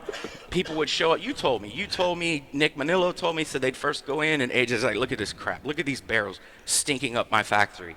Go back a year later. Come look at these barrels that Justin and I are aging tobacco. Now what I hear is, come look at my barrels. Come look at this price. Yeah. So I got a funny story. We did an event about 2 weeks ago. Justin was there. Everyone was there. Down in Vizcaya. They got this blackjack table. Everybody sponsors. It was sort of like casino night. So I sponsored a blackjack table, and then you have La Palina, and I forget who else. So they don't have the little window. Well, you play blackjack with me, Abe. They don't have the little window. You have, yeah. You want to make a corporation, you bro? make a corporation. Let's make a corporation, right? So we're playing, and now they don't have the little window to see if they have blackjack or not, so they have to look at the cards. So now this is for free. This is for charity. I mean, if you win a lot of chips, you turn it in, and you might get 2 cigars or whatever. Whatever. So I'm standing in the middle, okay? I got Nish on one table, and I got AJ on one table. So I'm looking at both cards. So for free, AJ kept telling me, look at the card. Go look at the card. See what she got. So he got 14. Dealer's got a 10 showing. She flips the card, and I'll tell him in Spanish, cinco. He goes, I'm good. I don't need another card. And he tells everybody, I got a 5. She's got a 5 of these. She got a 5 of these. But anyway, he wins a hand. They don't have enough chips to pay him. At the same time, they don't have Nish to pay him because I'm looking at both. So, Was Nish drunk? When no, I wouldn't say that, but no, he was good. So my point to him: if you find somebody who likes to lose, and I'll show you a loser, okay? And he's no different than I. He doesn't like to lose in anything. Listen, the truth is, he makes some of my cigars, and why? Everyone says, well, if you have your own factory, why is AJ making your cigars? Because I can't get some of that wrapper that he can. I got tired of fighting the broadleaf. I got tired of fighting the Mexicans. So I go in one day, Hector and I go there to buy some of the wrapper, and he says, you always want my best stuff. And I said, look, yeah, why not? We're friends. So he says, let me make it for you. I'm opening a new factory in Alcotal. Let me make it for you. And I said, if we can get to a good price point, and we did it, and it'll alleviate a lot of headaches for me. Let him worry about getting that. Let him, and I don't put, because I want to stand on my own 2 feet. I don't put that, made by AJ or nothing like that. And listen, would I like people to know he makes it? I tell the whole world, but I want to stand on my whole 2 feet. And that's why he's successful. I mean, in such a little bit of time. Not just that he makes great cigars. He hates to lose. He buys the best possible tobacco you possibly can buy. And I buy some of the stuff from him. A little bit higher price, but and I laugh all the time because he's got 2 words. Thank you for your support. So, AJ, nice to meet you. Thank you for your support. So how long you been in the business? Thank you for your support. When do you come from Cuba? Thank you for your support. So Justin, going back to you, now that you've finished this Warzone product, this is going out, and everything else. What's next on your horizon? What are you looking at? What are you working on next? So this type of activity is an initiative for us. So again, my boss Chris Starr has been with the company a long time. And I'm a bit of a red herring. I come in and I stir things up, and again, I'm not part of that mold where a lot of these guys that end up at General Cigar, and I kind of enjoy that, to be honest with you. So he told me, he's like, listen, I want to do cool shit with cool people. And I want to be disruptive, and I want to do something that's out of our comfort zone, and that's ultimately how this came about. Right. We're gonna do some more stuff in the future. Diesel obviously is a hopefully with Eric Espinosa. Absolutely. Yeah. Huh? Absolutely. You want? Are you good? He's still a little bit. All right, come on. You got to finish that before you're done with the interview. By the way, for sure, absolutely. Yes. Yeah. By the way, I think we have to finish the bottle before we can end the show. By the way, Justin, thank you for giving us an opportunity. Thank you for giving us a shot. I know you had a lot to do with it, and thank you for believing in us. Yeah. You know what? I really, really appreciate it. Cheers. Proust, gentlemen. Cheers. Proust, man. Thank you for coming on the show. Thank Yes, you for thank you for having being me. here. Absolutely. Yes, Justin. Guess what? You're off the hot seat. All right. You have. No, Giannini. I was going to say, I think he could be the first person from General who's ever been on Candid. That's what he said before you got here. Giannini was on while he was still with General. Yes. While he was still also not thin Giannini. Who? To North Carolina. Who? You want to bring?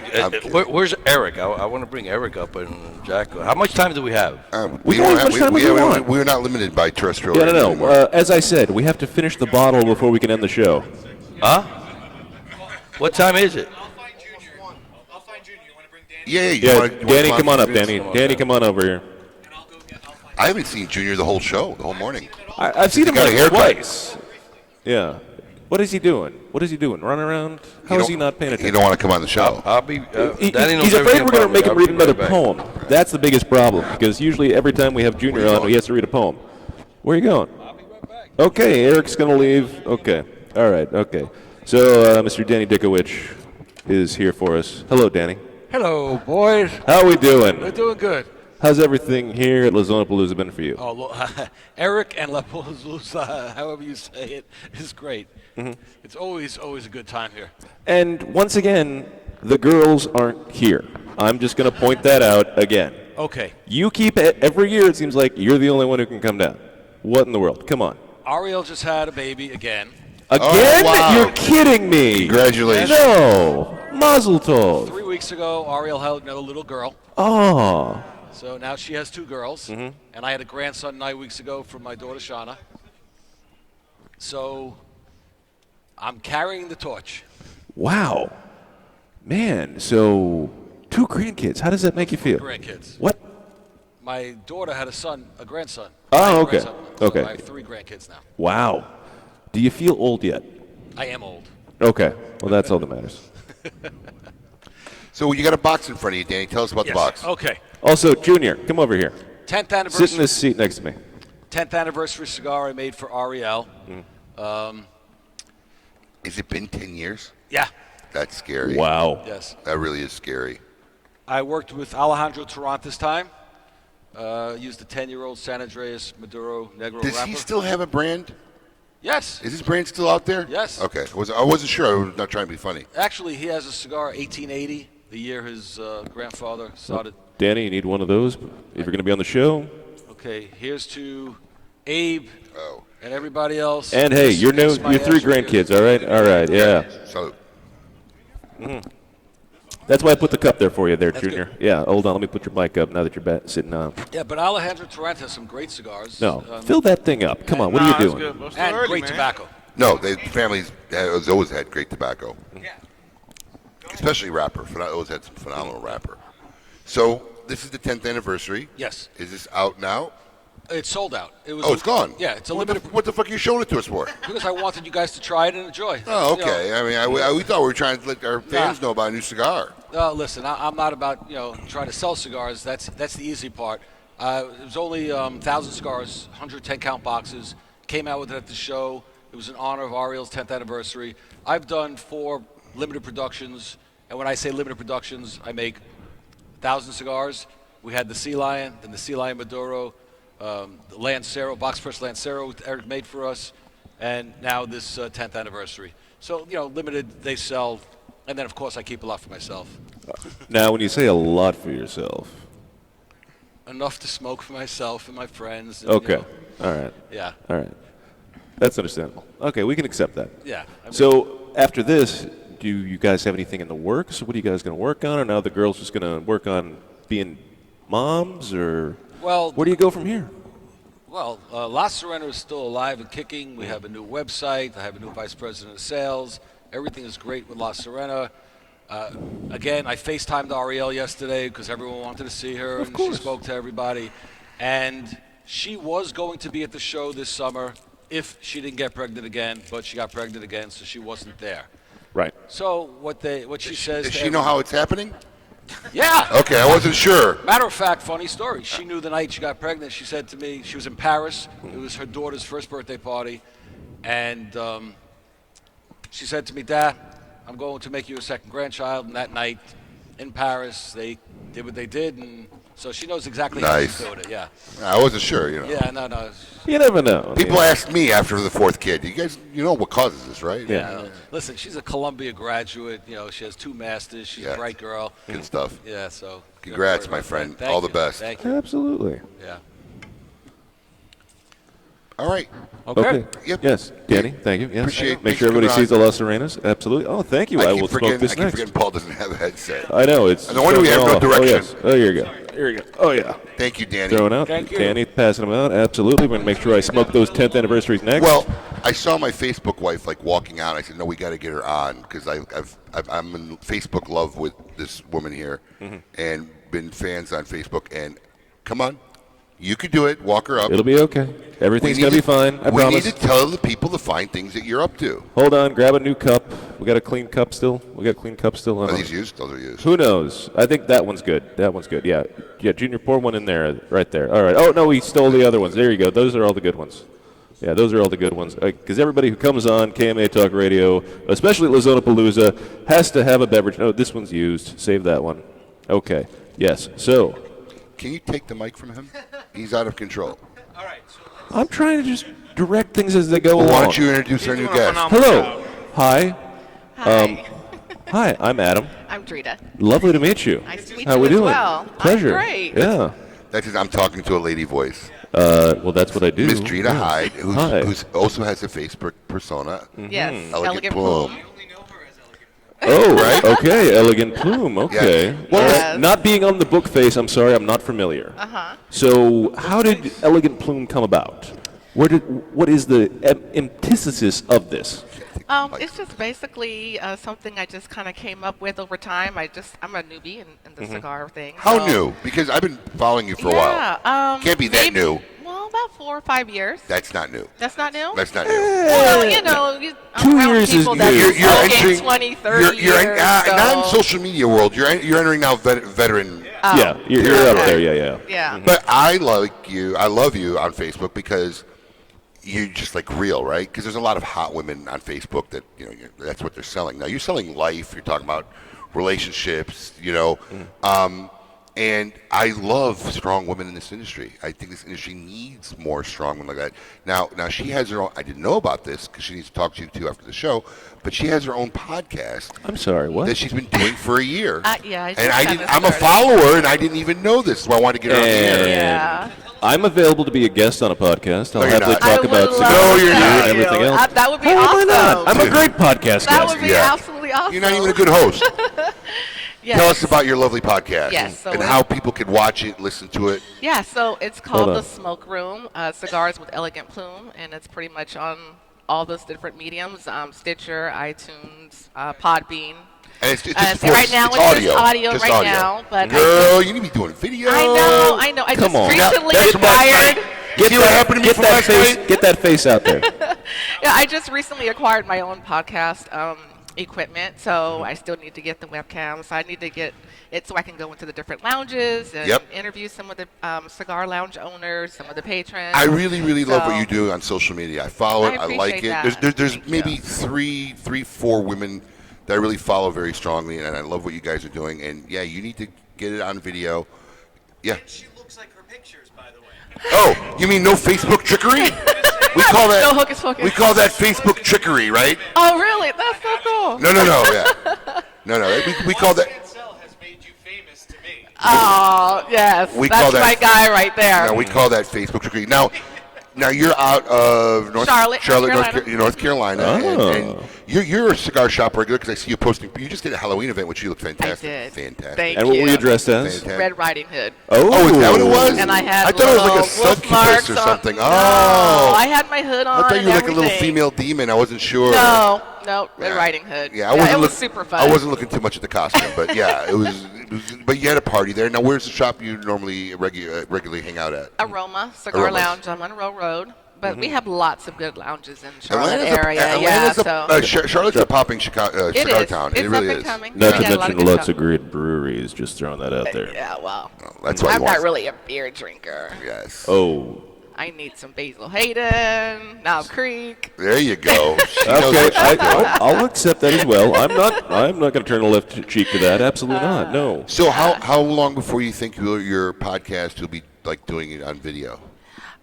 Maybe about a couple of months. Good for you. Yeah, I think I can do Want that. to make sure I catch that episode and share Yeah. it. Let us know so we can share it on KMA. Oh, Absolutely. And what Thank got you started in wanting to do the podcast itself? Well, I didn't want to be that person with the pretty face and with the cigars, you know. And as I are, started though. to be around cigars and meeting different people that were depositing in me, and I was learning more and more, I wanted to kind of show that, that I know a little bit about cigars. So I just wanted to share it with some people that are newbies, and just kind of counter the whole little just pretty face kind of thing, Oh, So that okay. was the whole reason for the podcast. Just to so And that you then- have the mental knowledge rather than just being, I'm just a pretty face. and Right, just yeah. showing up, And I'm still learning, but I want to share what I'm learning as I learn it. You So do it's kind of like a journey. And now, you know? do you feel like you appeal more to the women smoker, or are men more into viewing, or what is your overall it's view about of the audience? My insights is telling me it's about 90% men. Okay. But you and want to know what? 10% women, but it's I'm growing. I'm going to tell you, women will relate because I'm going to tell you something. I watched your video on the Boveda packs, right? Right. Right? Hey, girl, it looked like you just rolled out of bed when you did that video, right? I mean, no makeup. I didn't put any makeup no on or anything. makeup, It's nothing. not- I mean, literally, it looked like you had a cup of coffee for breakfast and Yeah. said, "I'm going to make a video right now." Let's just keep it real. But see, it's that real deal. Yeah. That, in my opinion, translates well to the other side, and you will get women followers. Yeah, and I try to, with when stuff I'm like in the that. lounge, if I don't know a young lady, I'll walk up to her if she doesn't have a cigar. Hey, let's go into the humidor. There you go, girl. So I try to bring as many See, as we can. she is a lifestyle ambassador right there. That's why I'm a huge fan of. this I side. appreciate that. Yep. That means a lot. Absolutely. Thank you. Whoa! Yeah. Hold on. Hold up. All right. Air brake. Hold on. What? Okay, so that's really kind of how I started. That was the first Girl, I need project. to help you learn how to market. Well, so I'm not doing it Can I get a anymore, copy? though. So I still have a couple left. I Send have me a signed one. Don't worry about him. I did a 20. He's got a picture of a dog hanging up in his office. Don't send him. He's got a dog. He's got a dog, Matt Booth's dog or something hanging up. Don't send him the calendar. Send me the calendar. Okay, I got I you. will appreciate I it. got you guys. Yeah, so I did one in 2018. That was the first one. Oh, wow. And then I did another one in 2019. And then that one I kind of made it a little bit different. I invited other Sisters of the Leaf in it. Put some different cigar events and some tips on it. Try to, revamp Nice. it and elevate it, the year. But it just wasn't translating well in terms of sales, as far as social They never media. do. They That's were loving the hell out of the That's got to be a pictures, marketing but- ploy. That's got to be a marketing but- tool more than anything. You And then, can't- also- anybody who gets in the calendar business to make money selling calendars, you're doomed. But it's kind of archaic. We live in the digital age. Right. People didn't really want that. They started asking for posters. So I'm like, let's Yep. just kind of refocus on the podcast Smart. and I'm okay with look at posters. others. Yeah. Yeah, posters of dogs. It's a dog with a $20,000 black diamond chain. Oh, wow. Well, hey, what was I thinking? It's adorable. Sure. You would love it. Well, Drea, thank you so much for Thank coming you. on. I doll. appreciate it very much. This was like a great moment for me. See, I'm like, yes, absolutely. Well, she told me, because I reached out, because I made a post on Facebook, 5 social media people that you know or that you haven't met that you'd like to meet, and she was one of mine. And yeah, she was one of mine because I feel like we relate, right? She has 4 kids, I have 4 kids, so I relate with her well, and I wanted to meet her. And then she goes, we've met. I'm like, oh, I didn't, because I meet people at events that you run, whether it's a Great Smoke or something like this, and it's a lot of new people, Right. And Absolutely. I've only really gotten very involved in social media in the last year, like really strongly involved. So even though they may have known me, I didn't know them. So when I meet them for the first time, there's no background. But like now we got Right. background, so I know Absolutely. exactly who I'm meeting. So Absolutely. for me, this was like meeting her for the first time. Yes, I am a fanboy. Yes, 100%. Well, I appreciate you all. Thank you, love. so Appreciate much. it. Thank And you. Keep us tuned I when will. it goes live. Yes. Wanted to talk about it. Absolutely. Absolutely. Fantastic. Thank you very much. Hey, buddy. How you doing? What's up, my brother? No, you're not up. You're up. There you go. There you go. Get that nice and close. You Yeah, good? dude, you've been like uber quiet. Yeah, where have you been? Working, We've man. we've almost an hour and a half, 2.5 hour show. Yeah, Where have I you know. been? We've You gone guys way talk a past lot, the man. mark. You Yeah. guys don't stop. Yeah, but without the silly commercial breaks. How many haircuts did you have? I gotta look good. Coop, sit down. Coop, You come gotta on look in. good. Okay. Sitting here the whole show, our field correspondent. Yes. That's why I like to call So, how you doing? What's you up, buddy? okay? Good. You all right? Man. Yeah. Everything all right? Yeah. Oh, bring that So down. now, Okay. is this more your responsibility, La Zona Palooza, than your dad's? Nah, we do everything as a team, man. Really? Come on. No, we You do can everything take as the a team. credit. Come on. Come No on. way. He's not in the. Oh, wait, he is in the room right now. No Is he? way. Oh, Yeah, here he is. Yeah. Nah, this can't happen without the whole family, the whole team that we have here. Mm-hmm. A lot of running around and a lot of work, but it looks like it was a good event. Would you say this Oh, is it's- the best year yet? Ask these guys. Mm-hmm. Yeah. It was the best year yet? Yeah. Asking everybody here. Yeah, that's what I'm hearing from the crowd. Yes. Yep, yep. Okay. Okay, Your dad cool. told me he couldn't talk about the coffee, and I had to talk to you about the coffee. So, all right, I'm going to go ahead and put that back on this camera right here. So the coffee was an idea, every year for Zona Palooza, we have a lot of guys from outside of Miami that come down and they really enjoy the Cuban coffee. Is this the coffee that you were using today to make the Cuban Yes. coffee? All right, good. Now, sir. and you at the first trade show you were at were making. Okay, never What mind. happened? What? Don't Hey, ask. you liked it? Was that good? What? Don't ask. You were like famous at the trade show booth for like making pots of Cuban coffee. I grew up with this stuff, man. Absolutely. I love it, and you need every single day. I have to have multiple cups of it. Absolutely. So, And- what compels you? Like, we need our own coffee brand. Where did that come from? So it's more as for the guys that come down here and enjoy it, and I wanted to do like a Cuban coffee starter kit, so they can go home and make it themselves and have it all day. Is I this don't. the kit? That's the kit. So Are you have. are you selling that here? Yeah, we had them. How much does that kit sell for? So $50. So you're gonna have you're gonna have the cafetera, which is the maker. You're gonna have little cups. You have When the, you pack the table, just go ahead and pack that set. absolutely, Right in there. brother. We'll just put that on there. Oh yeah, Yes. no problem. So that they can go home and they can do it themselves. So okay, so let me ask you a question: is this a La Zona Palooza set, or are you going to put it in this retail? I wanted to do it for everybody here. They enjoy it the most. If it one day reaches to retail, I know a lot of people have tried the coffee game, and I'm not sure if it's done well or not. Nobody's tried the coffee game like this. I wanted to do it. I wanted This- to leave it in their hands. Does this for come in ready a to cool go. box? That no, I have to. Oh, no. you missed the boat. Yeah, but no, You guys it's all got to right. talk to retailers when you have these ideas. Come on, you're the All you need to do is continue the rest of the wood there up, and you could have made a nice little box set that would have sold We great did. in retail and stores. you're the packaging guy behind the MTZ and the other Las Seis Provincias. We wanted to make so it come nice. on. Yeah, we wanted to make it nice and easy for these guys to take it back home. It's been off for 2.5 hours. And we had my aunt actually having classes every hour, teaching them how to do it Really? hands-on. Yeah, they got hands-on classes every hour. Get her on the camera. She's right behind you. Come on, you Wait, tell everybody how to do it. Hold on. Paul, get behind it. Just so Yay. By the way, we had to get a lashing from your aunt because Paul told her for some insane reason that we were going to be here at 8 in the morning. Yep, So my this shit poor told me woman that. was waiting for us, and we didn't show up till like 9:20. Yep, she wasn't too happy about that. Paul. Hey, listen, Good job, Paul. it's the best we can afford. Thank you. Good work. It's the best we can afford. Well done. We can't afford better than Paul. No, we cannot. Coop, Yes, what's going on? I'm feeling great. Yeah? Yes. How have you You enjoyed? look great. Compared to last year, it was, yeah. How have you enjoyed your time at La Zona Palooza this year? Well, I'm enjoying it obviously much better than last year when I was pretty sick here. Yeah. But so last year was like a complete blur. After I did the podcast that Thursday, Checked out. but this year, much more enjoyable this year for sure for me. Any one news item worthy of talking about? Well, I don't think we had a chance to talk about what's going on with Nat Sherman.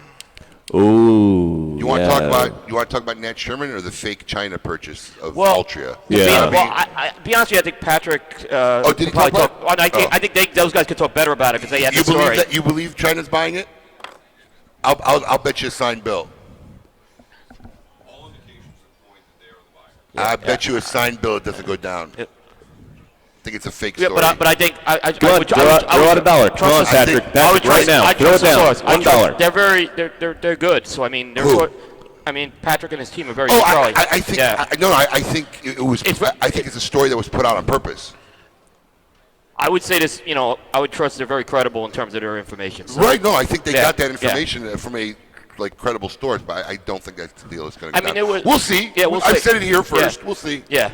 For those of We'll you who don't know, see. we're talking about the purchase of Altus USA and all their other. Did I say Altria? I mean, You did not. But Altus USA and all their other pieces, the Dominican factories and everything else, and all the Cuban branding, which is I part will of the say, big sale. I've worked in corporate America for 25 years. I've been part of like companies that have been involved with divestitures. There's always a lot of information floating around. Well, I've heard a rumor, and I've come to learn a lot of times in the industry, those really quiet rumors that are under the radar are typically more truer than they're not. So we'll see. Cooper's rumor free. It's a rumor. That's why he hasn't published anything about it. Well, that's why we don't really it publish. is stating my own personal There's a opinion. lot to cover something like that. It takes a lot of resources to do that. I'm a smaller operation, so that's a very difficult thing. Obviously, to try to get a lot of that. So what is it your take on the Nat Sherman news? Which, for those of you who do not know or not following anything along, Altria has put up the Nat Sherman cigars section of that company up for sale because obviously they only bought the company originally for the cigarette brands, and so now they are trying to sell off the cigar side of the company. 2 years ago. January 2017. Yeah, it there happened. you go. So there's really two parts to that. There's the premium cigar brands, which are involved, and then there is the Nat Sherman Townhouse, which is a kind of an iconic retail operation. Absolutely. On 42nd Street in Madison in New York. So, I mean, are there any words? Is there any buyers interest? There's no words. I mean, it's interesting to see what happens. I mean, I have my own feeling where I think this could be heading right now. If it ends up in another conglomerate, then they're in the same boat they began with. I mean, that's the problem. I would think the best thing is if Michael Herklots could actually raise the money, and try to buy the brand himself. I bet you it's a doable number. I bet you he's got the connections. I in New York. bet you it's a doable number. Yeah. I think they're probably going to let it go for 2 cents on the dollar, absolutely. Just to get nobody's letting it go for 2 cents on the dollar. See, who said that? Danny? It could be. It sounds about in the area. Yeah, no. So basically, he said here 10 million, which is not. That's not a retarded number to raise. No, that's not inconceivable. So if you're looking at him, who's obviously the face of Nat Sherman, you look at him for a second, who has completely rebuilt the brand solely. He was brought in to rebuild. Yes, and people don't realize he rebuilt the distribution channels too with that. Literally, 100%. I was invited, me and probably about 10 retailers, to a lunch right when he took the job. It was in the middle of the trade show, which was really not common, right, to invite retailers to lunch in the middle of the show floor opening. And it was him and the Nat Sherman family, and he wanted our opinions on what their plans were on trying to revitalize his brand after basically being a JR brand for almost a decade. Mm-hmm. And I remember sitting there and said, "Wow, dude, this is like trying to turn like a big 18-wheel rig doing 150 miles down the highway and do a U-turn, right?" Mm. But he's done a great job of it, and they did a great job of it. Yeah, I mean, you remember, I was at that trade show. They were were you filling out the evaluations? Yeah. They had these evaluations they were filling out, and they were trying to address, obviously, coming out with some new innovation there. But you're right, he had to flush all that stuff out of the big retail stores, and that took a long time. See, I think the benefit, if Michael's kind of going to be a guy tasked with this divestiture, his best interest is to find someone who could benefit from their core competency. And I think if another big cigar company bought them, I don't think they need the core competency of that. No, they don't. So listen, I like your idea best. I think Michael should just go raise the money, and let their core group run it. I've heard some theories. If they get it, they get Michael, who's a great guy, right? Absolutely. But you can go get Michael without buying a Exactly. company. Michael can go get a job tomorrow. Yeah. So it's not like absolutely. So it'd be interesting to see what happens, but I think that scenario of maybe the key people of Nat Sherman getting some VC money, buying it out themselves, I think that excites me the most. Yeah. I think that in the end will end up producing some very final good product for our consumers in the industry. Yeah. Then basically opposed to just going to another conglomerate. If you've noticed too, when they did the rebrand last year, they took Nat Sherman off the packaging. So now there's the only thing is on their cigars is a secondary brand that says produced exclusively for Nat Sherman International. But now the brands are kind of the Nat Sherman names off of it. Of course. Timeless, Apoca, Right. Metropolitan. So that was a deliberate change they made, obviously, to separate that piece out. So, yeah, I'm curious now.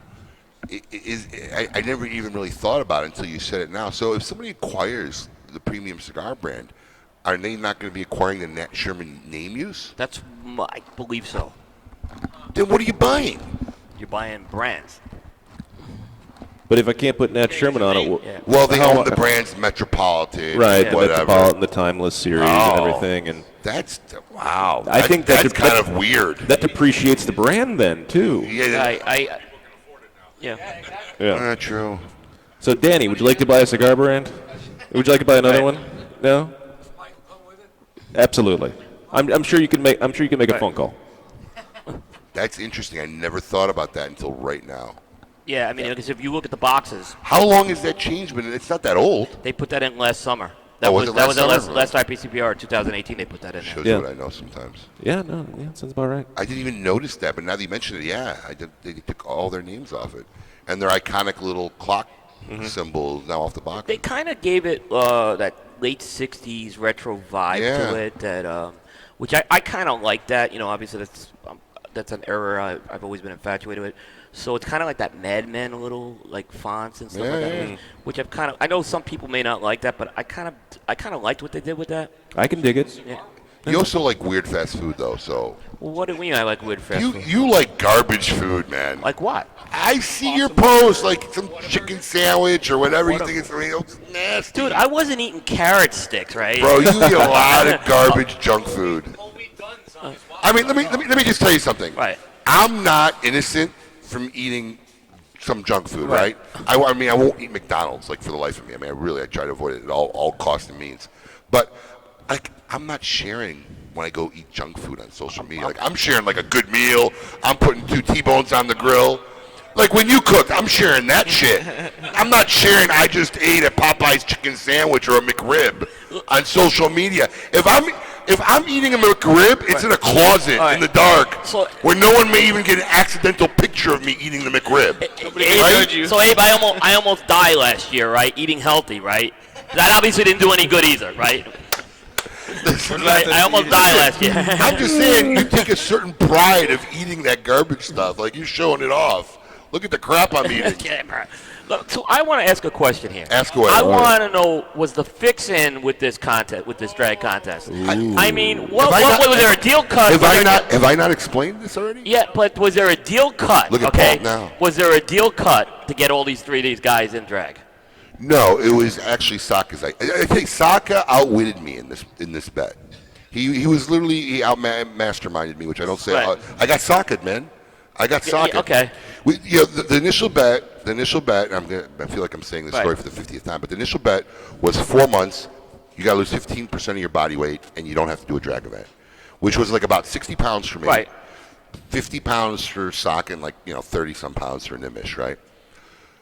Nimish and I made it 100% because there was a group chat. We posted videos of us starting weight, getting on the scale, ending weight. We had before and after pictures so you could actually see, the difference, right? I don't know, but when I saw pictures of Saka at the trade show, he looked fat as fuck, like he didn't lose anything. A little bit. And then when the deadline was, and he says, "Oh yeah, I reached my goal," he put a picture of an app with a chart showing, goal reached. That was like the depth of his proof, right? So I don't know whether it was in response to him sensing me maybe going to out him on this. He said, "No, dude, I need to see a video of you getting on a scale, weighing it," right? He came up with an idea. Look, everybody seems to like this on social media. Let's just run this for another 4 months, right? And what we'll do is we'll make it like a reveal where one of us is definitely going to lose. But you know what? We'll all go out and drag. We'll make an event out of it at Abe's shop. I'm like, well, okay. I mean, I really don't care. It sounds like fun and whatnot. And, he outwitted me because the next 4 months, first off, I ended that competition making my goal a week early because I knew I was going to Chicago and I was going to eat. Right. And I never got back on the horse after that. I tried. It was worse. I put on about 20 pounds. Nimish put on about 20 pounds. Saka claims he's lost 5. But, you got... Dude, it was the whatever shit he had. It was the muumuu definitely hit a lot. Yeah. The muumuu he was wearing definitely hit a lot. Round 1, you guys made a real effort. I mean, I'm seeing Saka eat celery Yeah, sticks. because life and work and family wore me out. But I was getting suspect when I saw nobody making an effort to try to eat healthy. I made a couple posts. It'd be like a post for 3 days, and then I'd disappear for a month. And I'm going to get back on the horse. Make a post for 3 days, and then I disappear. I just couldn't get back on the horse. You know, the only thing. Listen, last night was a lot of fun. It really, really was. The crowd liked it. The shop liked it. My wife enjoyed dressing us up more than I'd like to admit. So literally, your wife. She loved it. She was dressed all 3 of you guys up. Oh yeah. We all met at my house at 2:00. Yeah. And she still came looking gorgeous last night to herself. when she finished us, she had 10 minutes to get ready. I never saw Paul more excited. That's a record for him. He's weirdo, dude. I saw him last night. I couldn't believe it. This is why I won't invite him to my house. He's a we're weirdo. We're watching the coverage, Paul's coverage from here. He's just a weirdo. So. But I missed the boat. I said I'd never do this again, but I really feel like I screwed up, and I missed the boat. I really think we should have really tied it into like raising a lot of money for breast cancer. Yeah, and I really feel like I missed that part of it. So I don't know. Maybe for charity we'll get Eric Espinosa to do the alpha. He'll be the alpha female. Yeah. Juan's sitting right there. Juan will fucking. Juan will go in a bra and a G-string. Absolutely. There's no challenge to get Juan to dress up as anything. You versus Juan. You versus Listen to me, Juan. man. For breast cancer. For breast cancer, we're gonna raise money for breast cancer. Me and you. You could do that. You could do the alpha female, and I'll be honest, Abelina, and we'll do an event. And we'll raise a shitload of money for breast cancer. How do you say no to breast cancer? Ooh, see? Save the tatas. See? Save the tatas. What? There you go. Thank you. You tell him, girl. You tell him. Yes. Dude, let me tell you something. I don't know who I was talking to. I think I was talking to Susan from Altus. I said, look, dude, it's only good when men like me and you get dressed in drag. Like if Mike Herklotz was getting dressed in drag, he's already a good-looking female now, right? It's no big deal when Michael Herklotz gets dressed in drag. I really hope Michael hears this episode. Well, listen, Michael could be a good-looking girl now, not even dressed in drag. That dude's got like facial structure and whatnot, right? It's only fun when guys like me, you, Saka, that we get dressed in drag. Otherwise, there's no point to it, right? Oh yeah, Junior, you want to be? You'd love it. You'd love it. Come on, buddy. Don't you want to see your dad? Don't you want to see your dad in drag? Not. Coop, you want to be a part of this? Absolutely not. Come on, no. Coop. I am not. We'll get you some fake boobs. Maybe I just won't do those nails again. But maybe I'll make this an annual. Toenails too. I know they're still colored. I haven't had time to take them off. But I was gonna come in slides this morning. Maybe put shoes on. I'm so glad but this he is put not my shoes on. challenge. Maybe I make this an annual event and see who I can convince to do a drag event. Rocky is easy. I bet you Rocky's already dressed in drag once or twice. Can we get Nick to do this? Let's get Nick Melillo involved. That's my goal right there. Yeah. That's my goal. No shot. You. Don't say no shot, bro. No shot. Don't say. No Hector, shot. Hector, you want a part of this? Can we get Hector involved? You want a better signed bill? Whatever you want. Let's get Hector involved. I'll do any charity. I'll do. No. See, there's a real man. See, a real man is a real man no matter what he wears. He said the MPM, so all right. Neither do I, but if he's willing to do it, you got me. For those of you who did not hear, he said MPM is my pocket money. got me, so yeah, that's a good one. All right, let's wind this down, man. All This is right. the longest KMA show. Pretty much. Whoa. Are you going to get dressed in drag? No. You won't do it for Nina? You won't do it for Nina and breast cancer. Oh, Nina, you know what? You're no fun either. Here, give him. We got it right here. Nina, Come on over. All right. Where are you going?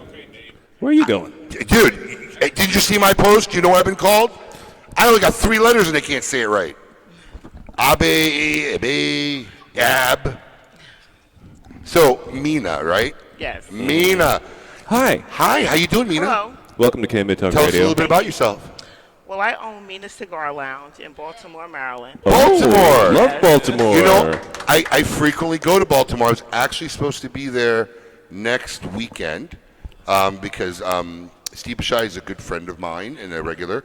And actually, he does it once a year. He does Man's Night, where it's all men and women. And that next weekend's that night, but we're giving away our Ford truck. I couldn't go, but I was supposed to be in your neck of the woods next weekend. Okay. To watch the Baltimore game. Okay. So how long have you been in retail? 2 years. And how are you finding it? Do you regret it already? No, initially that's I good. did. Okay. Because it was hard. I am the first female to open a shop in Baltimore. Good for you. Yeah. Good for you. The second in the state. Nice. Second in the state, first in Baltimore. And initially, I guess because I'm from New Jersey, so initially it was a little hard, but it's been doing really well. Listen, retail is not for everybody. No. Right. Number one mistake I see made by everybody I know, they think they're going to get into retail. No idea what being in retail involves. Why? What made you think you wanted to be in retail? Well, initially it was an investment with another cigar shop. What were you doing before this? I'm an accountant. Oh, well, that helps. That helps. Because you can't control the money, you're already That's right. in trouble. Yep. That's right. So you're an accountant. So what made you say, hey, I'm going to get a retail cigar business? It was an investment. There was a shop there before, and it closed. So my girlfriend and I asked the previous owner, what could we do to open it back up? So it was just, like I said, it was a small investment. You wanted to work with the previous owner that was there? Yes. Really? That didn't work out too well for you? No, it okay. didn't. Lesson number one, if he ran the shop down, you really don't want him as a partner. Right. I could have told you that. Right. But it was good because that's It was a how I learning got the shop. experience. Yeah, that's Yeah. how I got the shop. So, Yeah.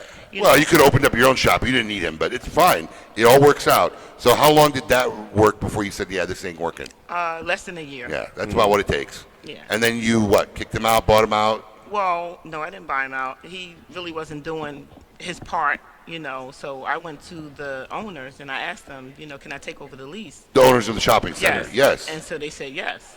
And I took the lease over. At that time, I was only smoking Tatiana's, Isla's. You were an investor. Yes. You were an and I investor. had one Davidoff. So I opened the shop the end of June and went to the IPCPR. July? I think it was the 13th of July that year. That July. And it's funny now because I was smoking cigars and I was like, oh, these are horrible, because I wasn't used to them. But it grew, and my palate changed, of course. So I've smoked every cigar in my shop. Make sure that I do that. Good for you. That way, if someone comes in and I don't have a certain cigar, I can refer them to something else. Do you market your place as Yes, owned I'm and on operated by social females? media every day. No, but owned and operated by females? Yes. Okay. Has that had an effect on the amount of females who come into your shop or no? Well, no, not really. No. I would hope it would. I'd like to see more women share this passion, and I would hope that having two women owners would make them feel more. No, I'm because so it's intimidating. Listen, if you don't have experience with someone to walk you through, and you're a woman who's kind of into it and want to get into it, it's intimidating to walk into a cigar shop. Right. So I would really hope, if you're not marketing it as we're female owned and operated, I believe you should. Because there's a demographic there and a comfort zone I think you could bring to women who want to get into this lifestyle a little bit more, that might be more comfortable because they know, hey, this is a fellow sister who owns this place. Right. And I think that's an avenue because I honestly believe that expanding what we do to more women is important for our long-term lifestyle, right? Because the men have been smoking it and doing it, and the segment that we haven't been addressing is the women. And women like Drita and a lot of other women, it's becoming, it is. Right. It's becoming more popular, and it's such a bad stigmata because it's always been a male-oriented passion, even symbolized and shown through media and movies and whatnot. Since the 50s and beyond. And it's not. So, but no one's pushing this culture, and this is why I was talking. It's women, absolutely, but that's because it's been untapped forever, right? That's why I'm a fan of Drita and what she does and other strong women in this industry, and I believe it's important and vital. Because look, let's face it, not only is it a demographic, right, that's least been addressed in our industry, but it's also the one that would, I think, enhance our cigar culture the most, You right? get more women in a cigar shop. Guess who's going to show up? Look, more men. Look, I don't care where you're at, whether it's a bar, whether it's a social event, even a sporting event. Women enhance the room. It enhances the culture. It enhances everything. I'm always happy to see them there. Yeah, well, because who wants to be in a room with you? Nobody. But yeah, that's another topic for another day. I'd love to see that, and I really hope that you have you do a ladies' night? You need to find a way to start. Well, I working have. that. I've done that, and they don't really come out like that, you know. But I do post. I post every day, so they know it's run. And I'm the sole owner. There's no. Oh, just you now. Yeah, okay. Yeah. But I post cigars every day, so they know it's a female that runs it. I'm very personable. I'm there every day. You know, I'm at the shop. So I tried it, you know, with the ladies' night, and you know, a few women came out, but It takes time to build. Yeah, it takes does. time to It build. does. Listen, this is how you do a ladies' night, right? You don't make it just ladies. Do you have a liquor? Do you have a bar or no? BYOB. BYOB. Okay. Okay. Well, maybe you do a special just for the ladies, because like when we started our ladies' night, we started in our West Palm location. I don't know what, 2 years ago maybe. A little bit, yeah. Yeah, 2 years ago, but we had never had it. We had converted one of our second locations to a full bar. We never had ladies' night, and it was a process, but we didn't make it like exclusive ladies, right? The store was a store, whatever business we did. right. We just at our bar we offered half-price drinks, and it's become now a regular every Thursday night. Chaos. So it just takes time. You've only been in 2 years. You can't give up on something like that. Work it, promote it. When you're out socially, tell women about it. Right. Tell them, about the culture and build it. Because I'm telling you, none of your competitors are doing that. I can tell you right now. I don't even have to know where your shop is. I promise you, none of your competitors are doing that. It's an untapped area, and it's a culture that you could really groom and develop, which I honestly believe is great for our industry as a whole. So. And we wish you the best of luck as you continue on, and Thank may you you. have continued success. Thank you. And once again, name is. Nina's Cigar Lounge, Baltimore, Maryland. Yep. 6333 Bel Air Road. Come through. There you I'm go. gonna tell you what. Make sure you get Thank there. you. The next time Steve invites me up to a game, I'm coming to your shop. Okay, thank I'm going you. to come to your shop. Absolutely. All right. So with that, it has been a long, almost are we 3 doing this? hours. So let's say, you're hanging up. You know there? what? No. You read the cigar. You and read sale. the Asylum. There Come on, you go. put You it haven't on. said Put much. you haven't said much there, Junior. Come on, buddy. Put the headset back on. I feel like we're bothering him. Like we're I know. Like, posing him. are we like? Are we taking you away from Yeah. something? Oh, no. Oh, you bought the crickets. You want to eat a cricket? No, I don't want to eat a cricket. It's food grade. Why would I want to eat a cricket? It's flavored. Would you eat one? Sour cream. I've eaten them before. Would you eat one? You can put the headset Open on. up, There's what no do you one want? else on there. Oh yeah, I want to hear this. Let me see it. I've eaten them before. Well, let's go. So we have bacon and cheese, Ooh. salt and vinegar, and sour cream and onion. Bacon and cheese. Bacon and cheese. Pass that down. Bacon and cheese. Oh, there Tim. you go. Tim, we eat all three of them. Tim. Tim? Tim. Damn, they looked alive. Tim grew up eating this stuff. It's not a challenge for Grew up Tim. in San Francisco. He didn't grow up eating this stuff. Tim, which would you like? Salt and vinegar, sour cream and onion? Yeah, I can't eat that. I can't eat that. No, there's no way I can Tim eat it. Wong will do. All right, hold on. Let me get. Have Tim, a sit come down. sit down. Sit down, Tim. Yeah. Oh, let me get a good picture of this on the camera. Hold on. Let me know when you got a shot of this. That's disgusting.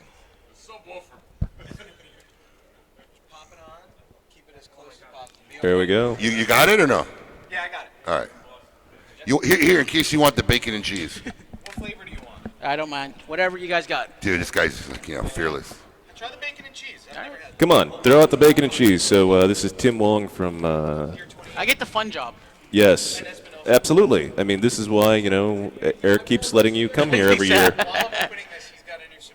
Oh, there's a new cigar coming out. Yeah, no, we just released the Pure 28 Connecticut, so it's the first time I've done Connecticut, smooth, medium body, mild to medium cigar. What's unique about it is we tried to make it a little less kind of new wave Connecticut with the Nicaragua. So even though it's got all the Nicaraguan fillers in it, we didn't put any Lajero in that. Hector and I worked on that, and it's fantastic. Is this a shop? Is this a shop exclusive? Well, most of my stuff is retail. Anyway, I do so it's such a small production that everything. Where is he going with? Where's he going with the cricket bag? But what I'm saying is, this is for your shop only. You're not. No, there are retailers who distribute brands. No, I don't own a shop. So Oh, no, okay. No. It's just my brand. So. Oh, okay, got it. Yeah, so. You're the West. He's the West Coast rep. I am the West Coast rep, so I work with and for the Pure's my brand, but Zona makes it, and obviously I rep both Espinosa and the Pure. There out of you the West go. Coast. We've had Tim on the show. Yes, Tim's been on. Yes. Okay, Eric's got the cricket for you. I just washed my hands. Why are you feeding him the cricket? Why couldn't he just get the cricket out of the bag himself? All right, cricket. Yeah. Cricket. Yep, got that in there. Yep. Let me ask you something. Why does Eric? Does it taste like chicken? Why does Eric know that you'd Tastes like have a no? peanut almost, like a Why nut. does Eric know you'd have no problem eating it? In Nicaragua, he ate pig brain. Yeah, he's got the video. I got a video of him eating a pig Raw? brain. No, after it's cooked, but still, we broke the skull and everything. Delicious. Delicious. Go back. Paul, I would like. Did you eat one? I did not eat one of these. Well, eat one. You Eat tell me one, they're good. come Eat on. one. This one's got legs on it. It's awesome. You little wussy, eat one. You got 3 boxes. All right, 3 of them. Oh, there you go. Yeah, why not? Eric, do one. Like Tic Tacs? Yo, alpha male, my ass. Delicious. Do one. There's only one left. You got 3 boxes. Yeah, Ezra. No, that's not. That's a leg. That doesn't count. That is a leg. That doesn't count. That does not count. You didn't even eat it. All right. Anyway, let's see this week. It belongs to the Cigar Insane Asylum, brought to you by Celia Asylum Cigars. Thank you, Tim Wong, for eating crickets Very good, live my on man. KMA Talk Radio. Eric. Check out his brand. It does not have crickets in it. Yes. I hope. That's what they tell us anyway. We'll see what Hector says when we get to the deep blend issue. So, Eric, take us home, buddy. This week inductee only helps to promote Adam's favorite saying. Police arrested Jeffrey. Which is, don't do meth. Oh, okay. That's a good. That's Yeah, a he good needs saying. more. He needs volume. Yeah. Go ahead. This week inductee only helps to promote. There you go. Police arrest Jeffrey Falls on Saturday morning after receiving a call from a homeowner in Louisiana, Brownsville, Balcomaville area, saying that there was a nude man in his chicken coop when he was tearing up. When officers arrived, they found Falls still naked, attempting to clean the coop's floor with his hands. Ew. Police spoke to the homeowner, who said he did not know the man and did not want him in the chicken coop. When the man arrived on the scene, he turned over a few plants on the porch before heading to the coop. Where do you guys get these stories? The Google, man. The Google. Officers examined Falls and noted dilated pupils and erratic jerk body movements. When they interviewed him, he admitted that they had done way too much meth. And of course. And they attempted to have a conversation with the door of his vehicle. With the door of his vehicle. That sounds like Juan at the porta potty trying to get an ice cream sandwich. When the door didn't answer him back, Falls became upset and took his anger out on the chicken coop, letting out a pair of birds before damaging the floor of the enclosure. Officers took him into custody, and he was booked in the Uchiwa Correctional Center and charged with criminal trespassing, simple criminal damage to property, and disturbing the peace. Bail was set at $900. Congratulations. Congratulations, Mr. Chicken Coop Raider. You are this week inducted to Cigar Insane Asylum. And that's this week in the Cigar Insane Asylum, brought to you by Celia Asylum Cigars. Thank you to everybody at Zona Palooza. It's been an absolute pleasure. It's been 3 hours of fun and excitement. We hope everybody had a good time. We will see you all next year. That is a damn fine guarantee. Yes, sir. Till then, and as always, next week, Fred Rui talking about his new book. Nice. Yes, it'll be a great show. Till then, and as always, keep it lit. Awesome.